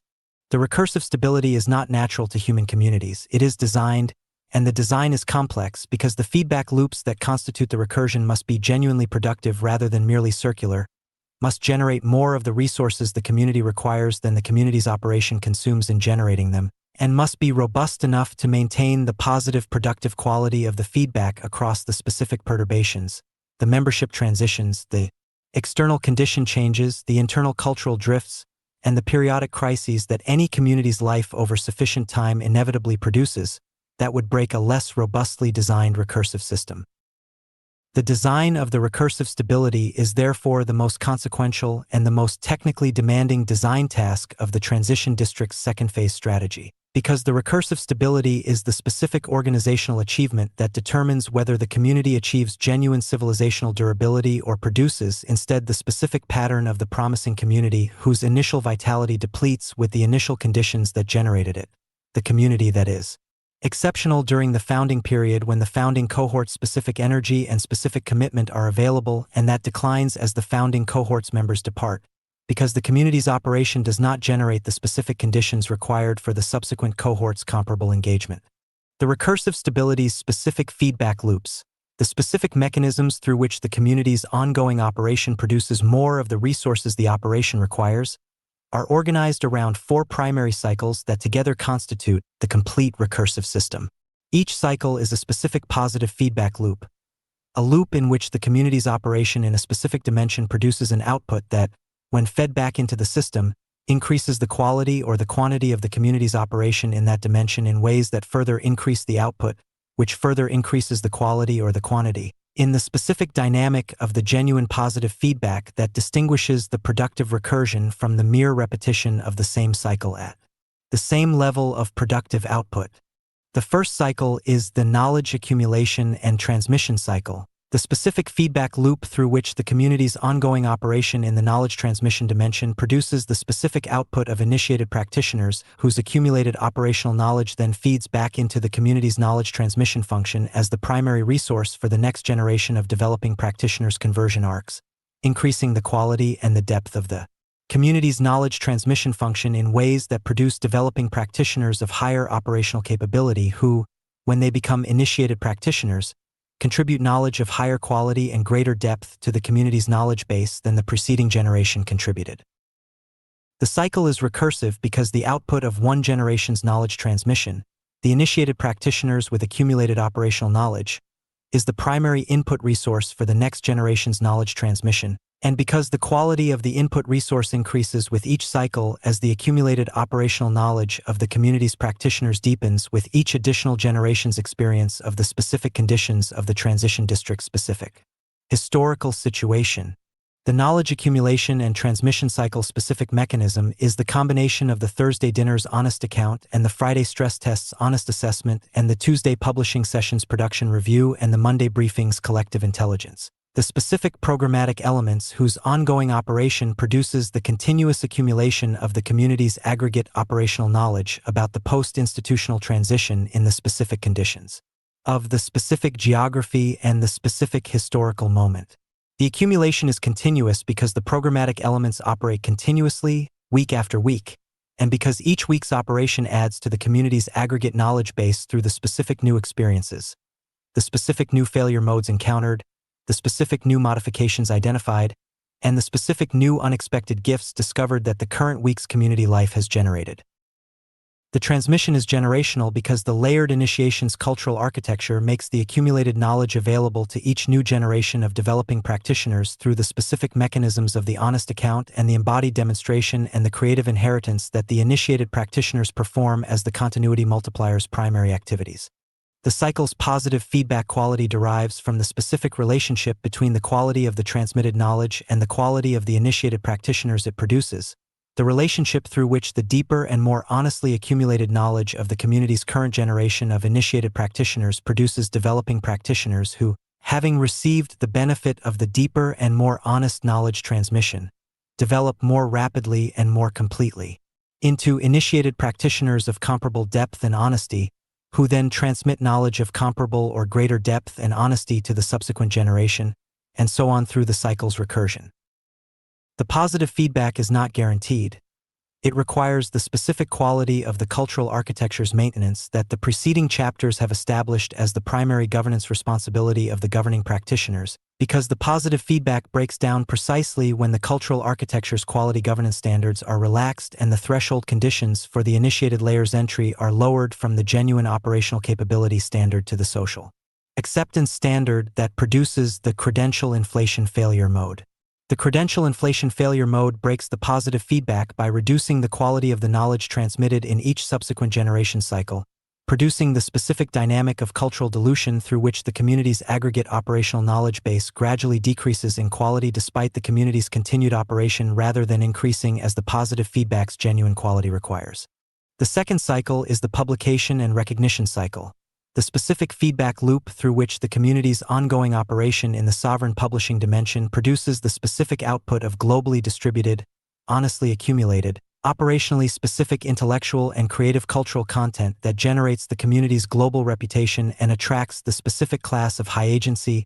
high-capability arriving practitioners whose quality of engagement with the community's program is the primary resource for the community's cultural production's continued quality, which further increases the quality of the publications produced, which further increases the global reputation, which further improves the quality of the arriving practitioners, in the specific dynamic of the positive feedback that distinguishes the genuinely recognized community from the community whose recognition is primarily self-declared. The publication and recognition cycle specific mechanism is the combination of the Tuesday publishing session's output-first production culture and the Saturday Atmosphere Nights live publishing dispatch, and the community's NFP production ecosystem, and the multilingual publishing infrastructure. The specific publishing activities whose ongoing operation produces the continuous accumulation of the community's global publication record. The record is continuously growing because the publishing activities operate continuously, and because each publication adds to the total body of the community's intellectual territorial capture in the specific way that the governing framework's publishing as territorial capture doctrine requires, adding not merely more content in the quantity sense but more evidence of the community's specific quality of engaged, honest, operationally grounded, mythologically rich intellectual and creative engagement with the post-corporate transition's genuine complexity. The cycle's positive feedback quality derives from the specific relationship between the quality of the publications and the quality of the arriving practitioners they attract, the relationship through which the more operationally honest, more intellectually sophisticated, and more mythologically rich publications of the community's current publishing ecosystem attract arriving practitioners of higher operational capability, genuine intellectual sophistication, and deeper commitment to the governing framework's specific quality standards, who then contribute to the community's publishing ecosystem with the specific quality of their own sovereign publishing practice, increasing the quality of the community's publications further, which attracts arriving practitioners of higher quality still, and so on through the cycle's recursion. The positive feedback requires the specific quality of the publishing culture's honest assessment standards. The Tuesday session's publication reviews operational honesty and the Friday stress tests honest assessment of the proposed and actual publishing practices to maintain the quality improvement trajectory that the positive feedback requires. The quality standards relaxation breaks the positive feedback by allowing publications of lower quality to accumulate in the community's publication record, gradually reducing the specific quality of the global reputation signal that distinguishes the community's publications from the vast quantity of aspirational content about the post-institutional transition that the broader digital publishing landscape continuously produces. The third cycle is the atmospheric activation and stakeholder accommodation cycle,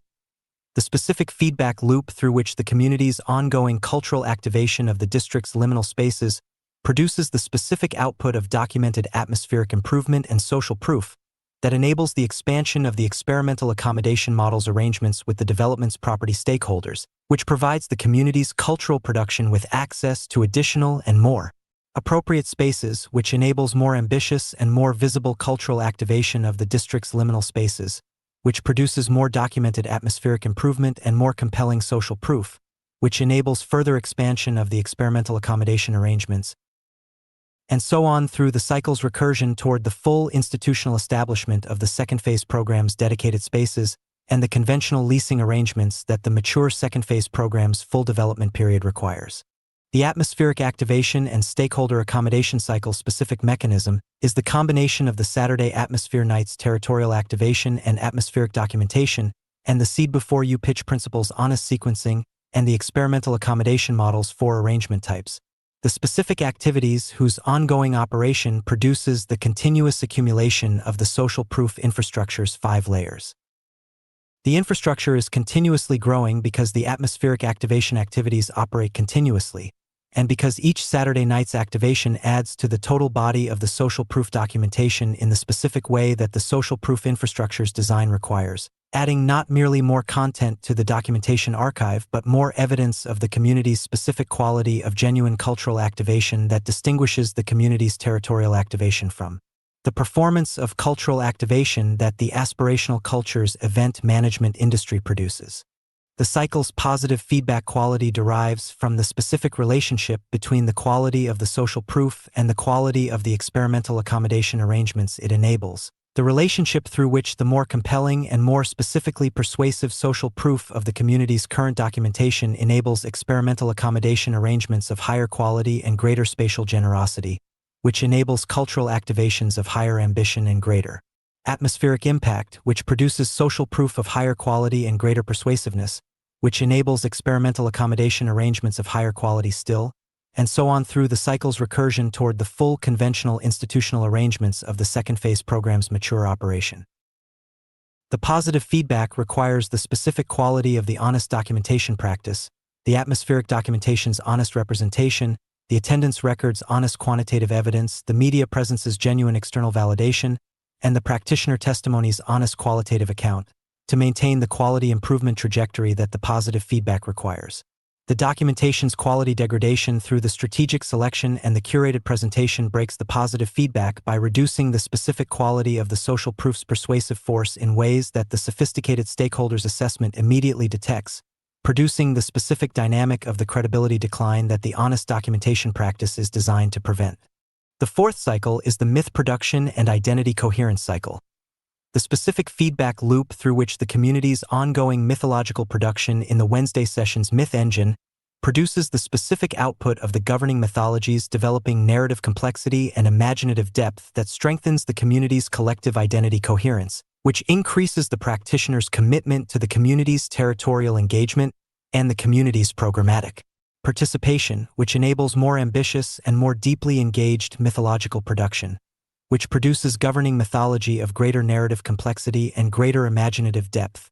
which strengthens the community's collective identity coherence further, and so on through the cycle's recursion toward the specific quality of mythological richness that the civilization's founding mythology requires as its most permanent cultural infrastructure.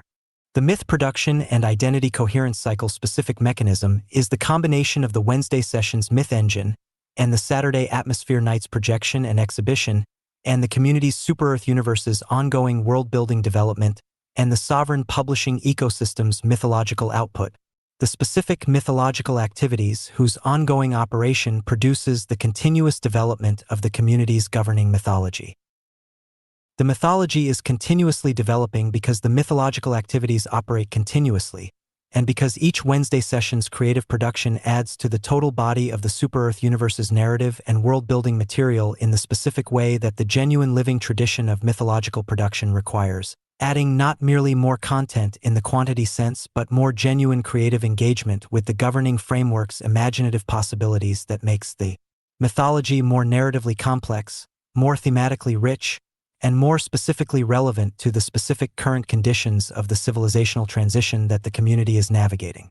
The cycle's positive feedback quality derives from the specific relationship between the quality of the mythological production and the quality of the community's collective identity coherence, the relationship through which the deeper and more narratively complex governing mythology provides the community's practitioners with a richer and more emotionally resonant shared imaginative framework, which produces a stronger and more sustained collective identity coherence, which generates a higher level of practitioner commitment to the community's territorial engagement and programmatic participation, which enables more ambitious and more deeply engaged mythological production from practitioners whose commitment is strong enough to sustain the demanding creative engagement that the ambitious mythological production requires.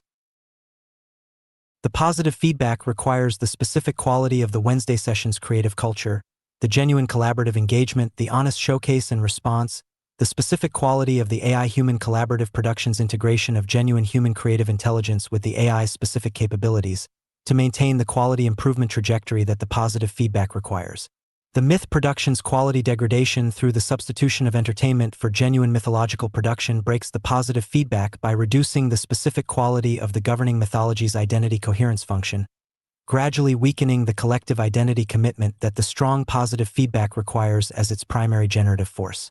The four cycles interaction is the most important and the most complex dimension of the recursive stability's design, because the four cycles are not independent. Each cycle's positive feedback amplifies and is amplified by each other cycle's positive feedback through the specific mechanisms through which the four cycles' outputs are mutually constitutive. The knowledge accumulation and transmission cycle's output of high-capability initiated practitioners is the primary human resource for the publication and recognition cycle's high-quality publishing output, because the practitioners whose operational knowledge is deepest and most honestly accumulated are the practitioners whose publications most specifically and most credibly engage with the post-institutional transition's genuine operational complexity. The publication and recognition cycle's output of global reputation and high-quality arriving practitioners is the primary resource for the atmospheric activation and stakeholder accommodation cycle's expansion of the experimental accommodation arrangements, because the global reputation that the community's publications establish makes the community's identity as the first globally recognized post-corporate transition district visible and credible to the property stakeholders whose experimental accommodation model's expansion, the social proof infrastructure, is designed to persuade. The atmospheric activation and stakeholder accommodation cycle's output of expanded and more appropriate spaces is the primary resource for the myth production and identity coherence cycle's more ambitious mythological production, because the dedicated spaces that the expanded experimental accommodation arrangements provide, the projection surfaces, the exhibition spaces, the gathering areas, enable the Saturday Atmosphere Night's mythological production activities to achieve the specific scale and the specific atmospheric quality that the community's governing mythology requires for its most complete and most identity-coherent expression.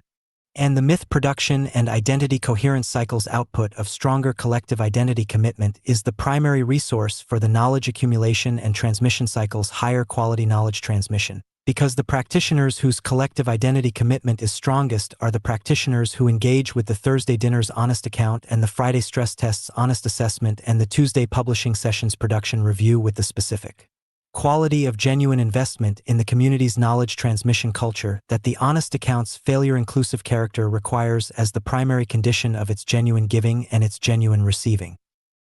The four cycles' mutual amplification is the specific organizational phenomenon that makes the recursive stability genuinely recursive, that makes the system not merely a collection of four independent positive feedback loops each running in parallel, but a genuinely integrated recursive system in which the positive feedback of each cycle amplifies the positive feedback of every other cycle, producing a total recursive dynamic that is greater than the sum of the four cycles' individual contributions by the specific amount of the cross-cycle amplification that their mutual constitution produces. The specific conditions required for the recursive stability's maintenance are the conditions that ensure each of the four cycles' positive feedback remains genuine, that the feedback loop's productive quality is maintained against the specific forces that consistently work against it. These conditions are identical to the specific cultural architecture's maintenance requirements that the preceding chapters of Part 7 have established as the community's primary governance responsibilities. The honest account's quality governance maintains the knowledge accumulation and transmission cycle's positive feedback. The publication culture's honest assessment standards maintain the publication and recognition cycle's positive feedback. The documentation practice's honest representation maintains the atmospheric activation and stakeholder accommodation cycle's positive feedback. And the myth production's genuine creative engagement maintains the myth production and identity coherence cycle's positive feedback. The four cycles' positive feedback is therefore simultaneously dependent on and constitutive of the community's governing culture of operational honesty, the culture that the governing framework's intellectual architecture has identified from the handbook's first chapter as the transition district's most essential and most non-negotiable cultural commitment. The recursive stability's failure modes are the specific ways in which one or more of the four cycles' positive feedback breaks down, initiating a negative feedback dynamic in the affected cycle that, through the cross-cycle mutual amplification that constitutes the integrated recursive system's most important feature, propagates the negative feedback into the other cycles and begins the specific dynamic of the community's cultural decline that the recursive stability's design is intended to prevent. The knowledge accumulation and transmission cycle's credential inflation failure mode, when it breaks the cycle's positive feedback, produces a decline in the quality of the community's initiated practitioners that reduces the quality of the publications they contribute to the publication and recognition cycle, reducing the global reputation that attracts the high-quality arriving practitioners who constitute the primary resource for the atmospheric activation's social proof and the myth production's creative engagement, reducing the quality of the social proof that enables the experimental accommodation model's expansion and the quality of the mythological production that maintains the collective identity coherence, and so reducing the quality of the honest account and the embodied demonstration that are the knowledge accumulation and transmission cycle's primary mechanisms, completing the negative feedback loop and beginning the next cycle of the decline at an even lower level of the community's aggregate cultural quality. The recursive stability's recovery from the failure mode, the specific conditions under which the negative feedback can be interrupted and the positive feedback's quality can be restored, requires the specific acts of honest collective acknowledgement and deliberate cultural intervention that the governing practitioner's cultural governance responsibility makes available as the primary instruments of the recovery.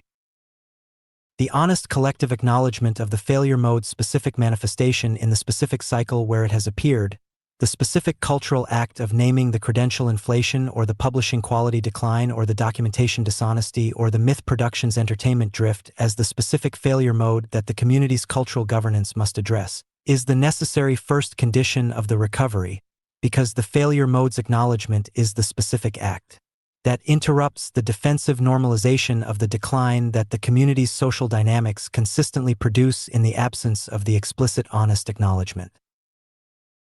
The deliberate cultural intervention, the specific corrective application of the cultural architecture's quality governance mechanisms to the specific cycle where the failure mode has appeared, is the sufficient condition of the recovery, because the quality governance mechanisms, applied with the specific quality of honest collective assessment that the governing framework requires, are the specific instruments capable of restoring the positive feedback's genuine quality when the community's governing practitioners apply them with the courage and the honesty that genuine governance requires. The recursive stability's long-term trajectory, the specific direction in which the community's aggregate cultural quality develops across the multiple generational cycles of the community's operation,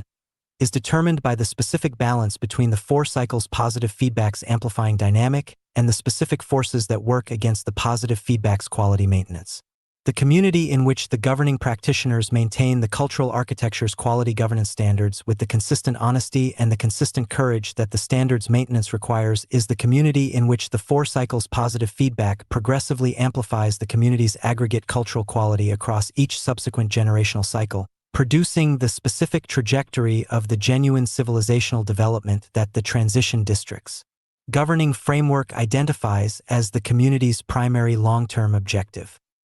The community in which the governing practitioners fail to maintain the quality governance standards,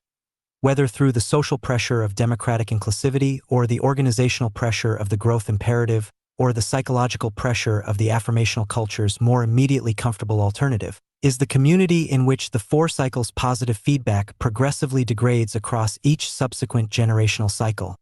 producing the specific trajectory of the cultural decline that eventually converts the promising community into the former community, the community that was exceptional at its founding and that is studied, with a combination of respect for the founding and regret for the decline, as the exemplar of what the transition district model could have become if the recursive stability's conditions had been more consistently maintained.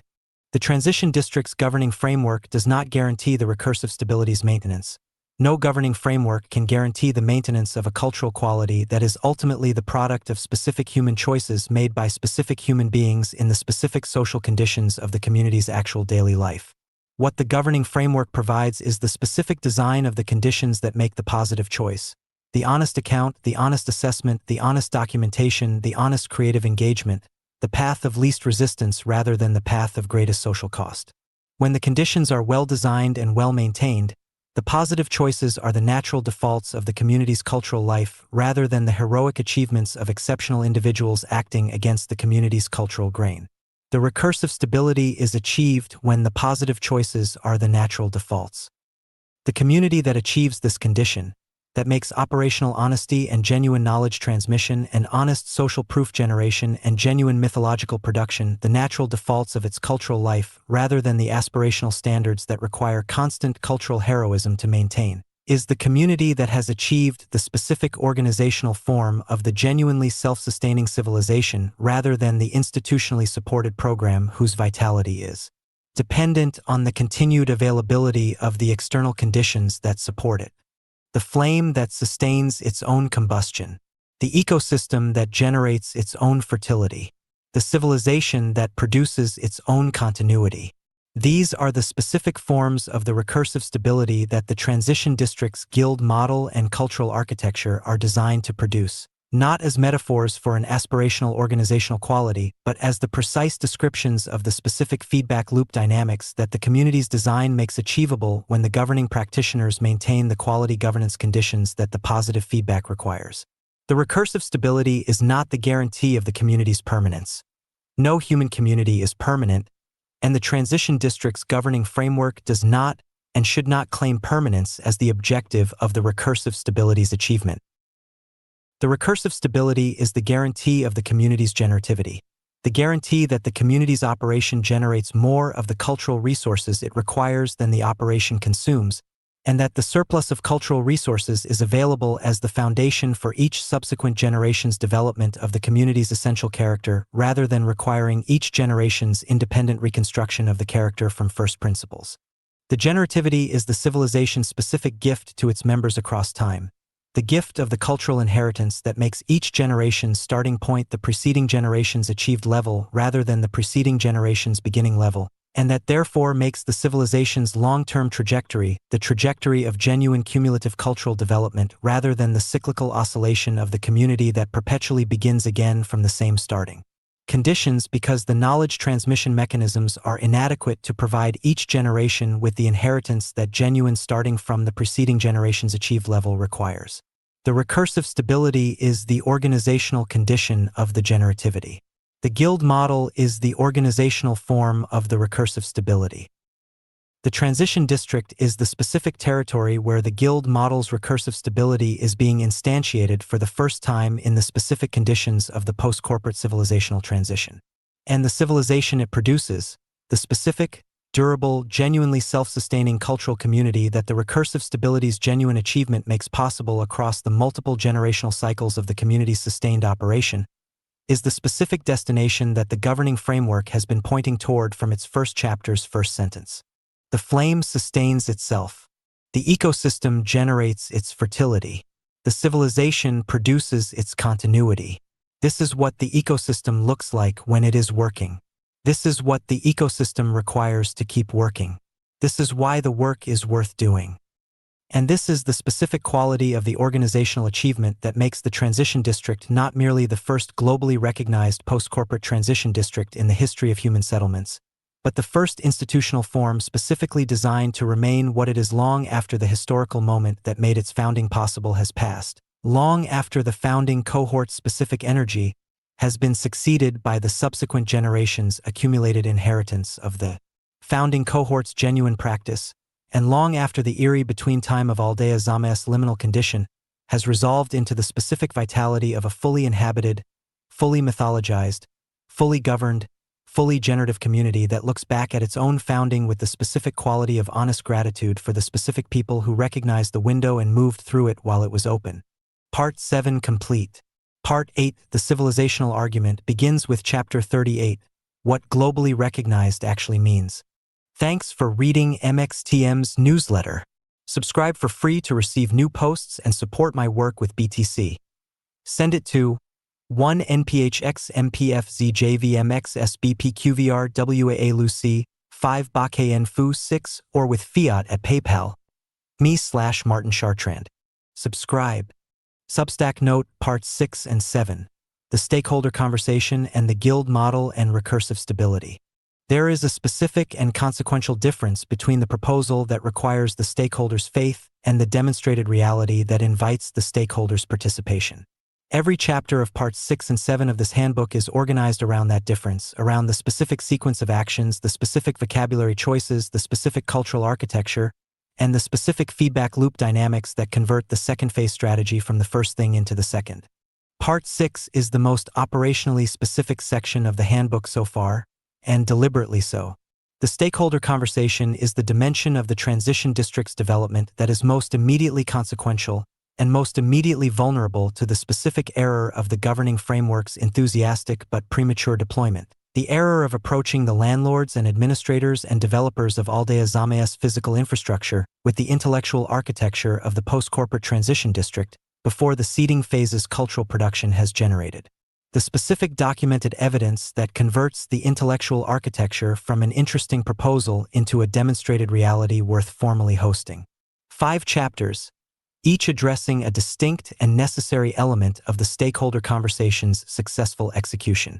What landlords actually optimize for, which is not what the governing framework's intellectual architecture addresses, and the failure to recognize this distinction is the most reliable path to the polite interest and fundamental non-engagement that every ambitious development proposal that arrives in the wrong language consistently receives. The financial metrics, the reputational concerns, the social relationships, the psychological investment in the first phase's original vision, all of these are the actual decision-making landscape that the stakeholder conversation must navigate rather than the theoretical landscape of the ideal rational actor that the naive approach to the negotiation consistently imagines.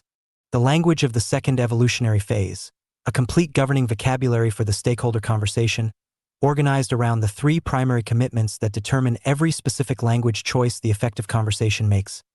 Never implying failure, always implying trajectory, consistently positioning the second phase as the development's natural evolution. What to say, what to never say under any circumstances regardless of its accuracy, and the specific sequence in which the argument must be constructed to produce the stakeholder's genuine receptivity rather than the specific defensive activation that the wrong sequence consistently generates. Seed before you pitch, the non-negotiable sequencing rule whose violation is the most common and most consequential error in the execution of the entire strategy. The seeding phase must precede the stakeholder conversation because the stakeholder conversation's primary instrument is the documented evidence of a demonstrated cultural reality, and the documented evidence can only be generated through the sustained practice of the seeding phase's informal cultural production before the formal arrangements are in place. The impatience to pitch before the seed has grown is understandable. It is also the specific error that most consistently produces the outcome the entire strategy exists to prevent. Social proof as infrastructure, the distinction between the manufactured signal of others' approval that the persuasion technique deploys and the genuine, continuously accumulated, honestly documented body of evidence of the community's actual cultural activity that the stakeholder conversation's primary instrument requires. 5 layers: the publication record, the attendance record, the atmospheric documentation, the media presence, and the practitioner testimony. Each layer serving a different evidential function. Each layer mutually corroborating the others. The infrastructure built through the weekly rhythm, layer by layer, week by week, before the conversation that requires it as its primary instrument is initiated.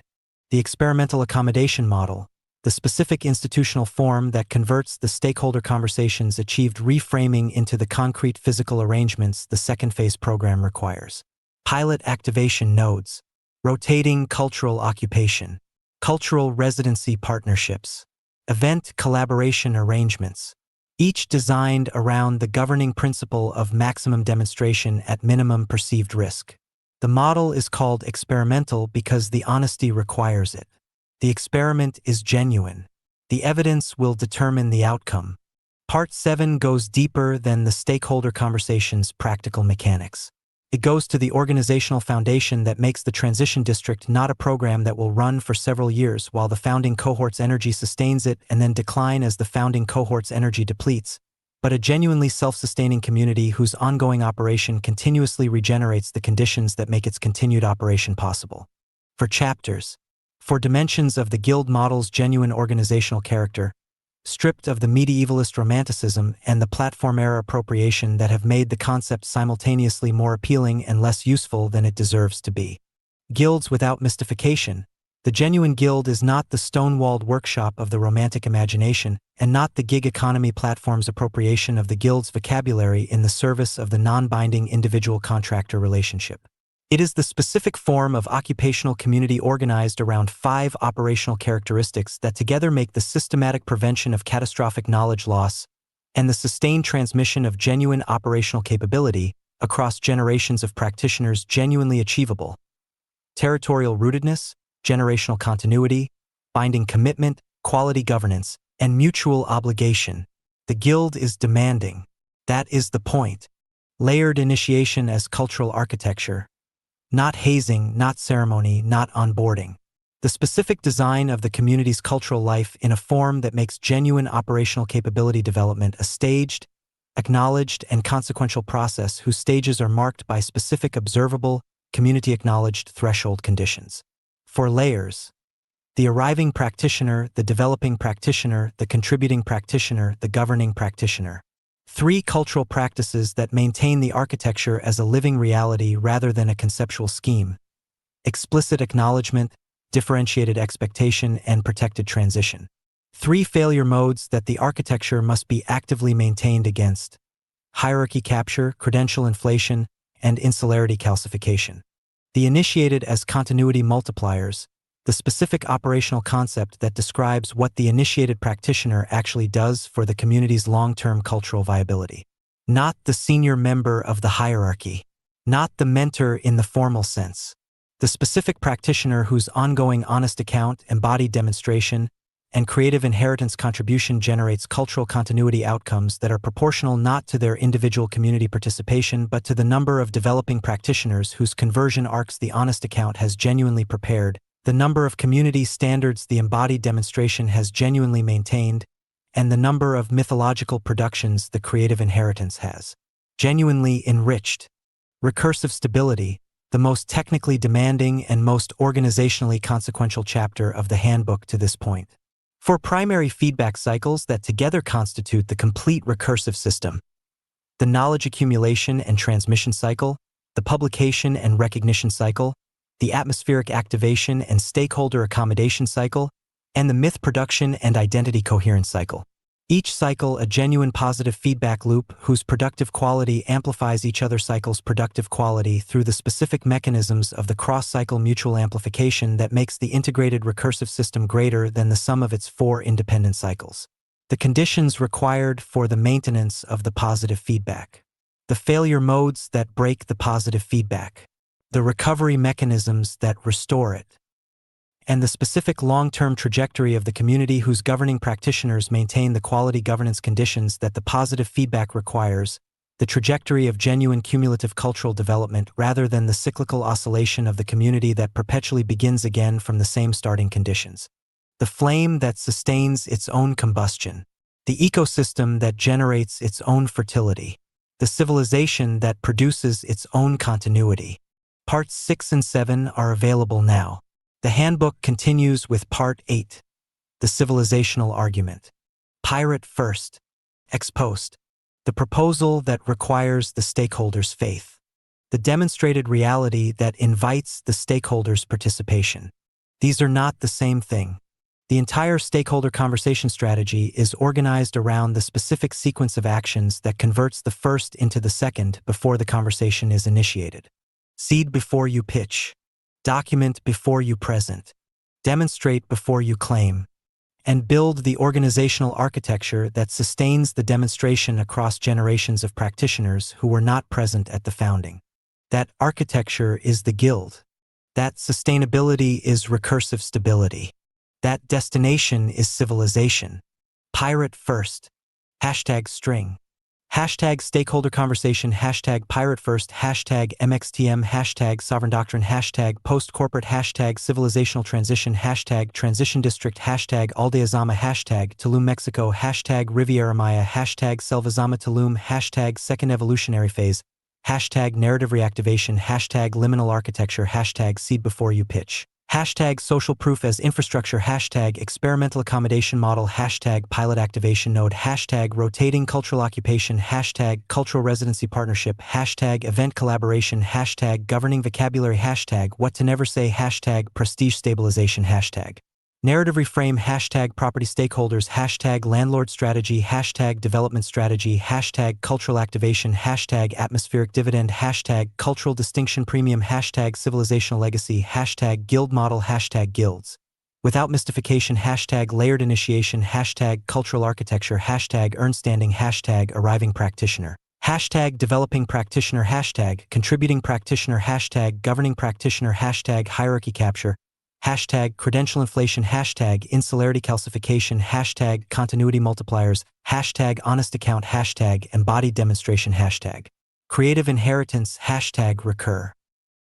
Civ stability, hashtag feedback loops, hashtag knowledge cycle, hashtag publication cycle, hashtag atmospheric cycle, hashtag myth cycle, hashtag cross cycle amplification, hashtag guild dynamics, hashtag knowledge transmission, hashtag generational continuity, hashtag territorial rootedness, hashtag binding commitment, hashtag quality governance, hashtag mutual obligation, hashtag founding cohort, hashtag initiated practitioners, hashtag uninitiated arrivals, hashtag conversion arc, hashtag sovereign contribution, hashtag community formation, hashtag operational honesty, hashtag caring honesty, hashtag documentation discipline, hashtag publication record, hashtag attendance record, hashtag atmospheric documentation, hashtag media presence, hashtag practitioner testimony, hashtag social proof infrastructure, hashtag maximum demonstration, hashtag minimum perceived risk, hashtag visible success propagation, hashtag influential early adopter, hashtag psychological reframing, hashtag language is the argument, hashtag never say vacant, hashtag never say decline, hashtag never say alternative, hashtag territorial sovereignty, hashtag epistemic sovereignty, hashtag temporal sovereignty, hashtag relational sovereignty, hashtag operational sovereignty, hashtag sovereign practice, hashtag dream validation, hashtag dreamcatcher protocol, hashtag NFP, hashtag non-fungible publication, hashtag super earth, hashtag parallel civilization, hashtag MYT.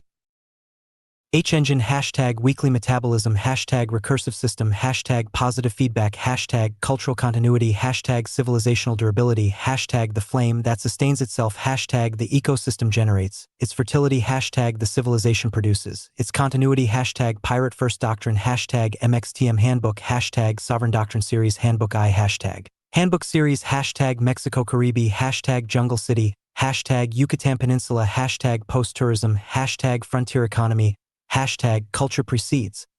capital, hashtag intellectual sovereignty, hashtag publishing as territorial capture, hashtag narrative first, hashtag build something real, hashtag civilization in progress. Discussion about this episode. Comments. Restax. Recent episodes. Part 6, the post-corporate transition district. 5 hours ago. Part 5, the post-corporate transition district. May 28th, MXTM aka Pirate 1 or VJ Tsunami X. The cage is unlocked, but we choose the bars. Renting our lives, forgetting the source. We are the sovereign authors of this digital verse. Reclaim the dowry, break the curse. NFPs are here. Signed, priced, split, and anchored to a living page. And when the genome is the deed, and the jurisdiction is the vault. In the post-scarcity era, rarity is you. When everything is free, your genome is the only asset that remains. This is a Reader's Digest version of the hard antithesis of the 1% by the same author, from the same source, entitled, The 1% Gone Bad. Not corruption by softness, but capture by force. Not transition, secession of the powerful. A post-scarcity secession doctrine. By Pirate First for MXTM's newsletter. Introduction. The exit to the powerful. Artificial intelligence does not only equalize intelligence, it also accelerates escape. The first to understand this are not citizens. They are militaries, autocracies, technates, private sovereigns. The moment intelligence becomes universal, governance becomes unstable. The response of the powerful is not reform. It is withdrawal. Structure layers are now operational across the Tulum Sustainable Development Zone. Despite minor data corruption regarding land narrative, the impact report remains positive.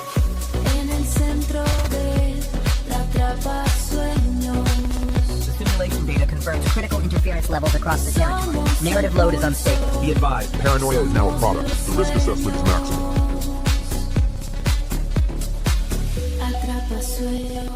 Remain sovereign amid the noise. As the interference level spikes, their simulation engagement increases. We must decipher the reality of this update.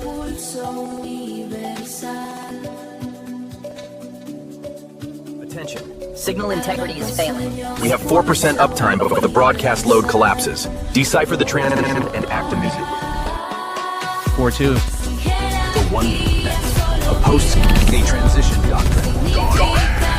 A post-scarcity secession doctrine.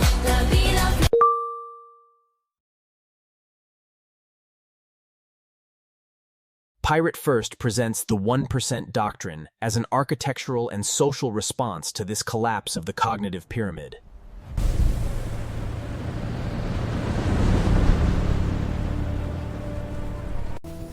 This one's sanitized. Next. Got it. Holding for review. Good. Keep the pace up.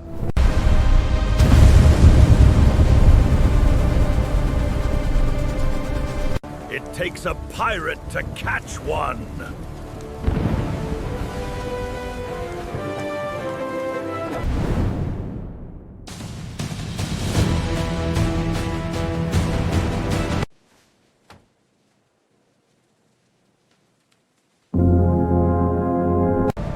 Shadow fame spreads without permission. We went down where the light won't stay, where the world forgets your name. No signal, no sky to blame, only pressure, only change.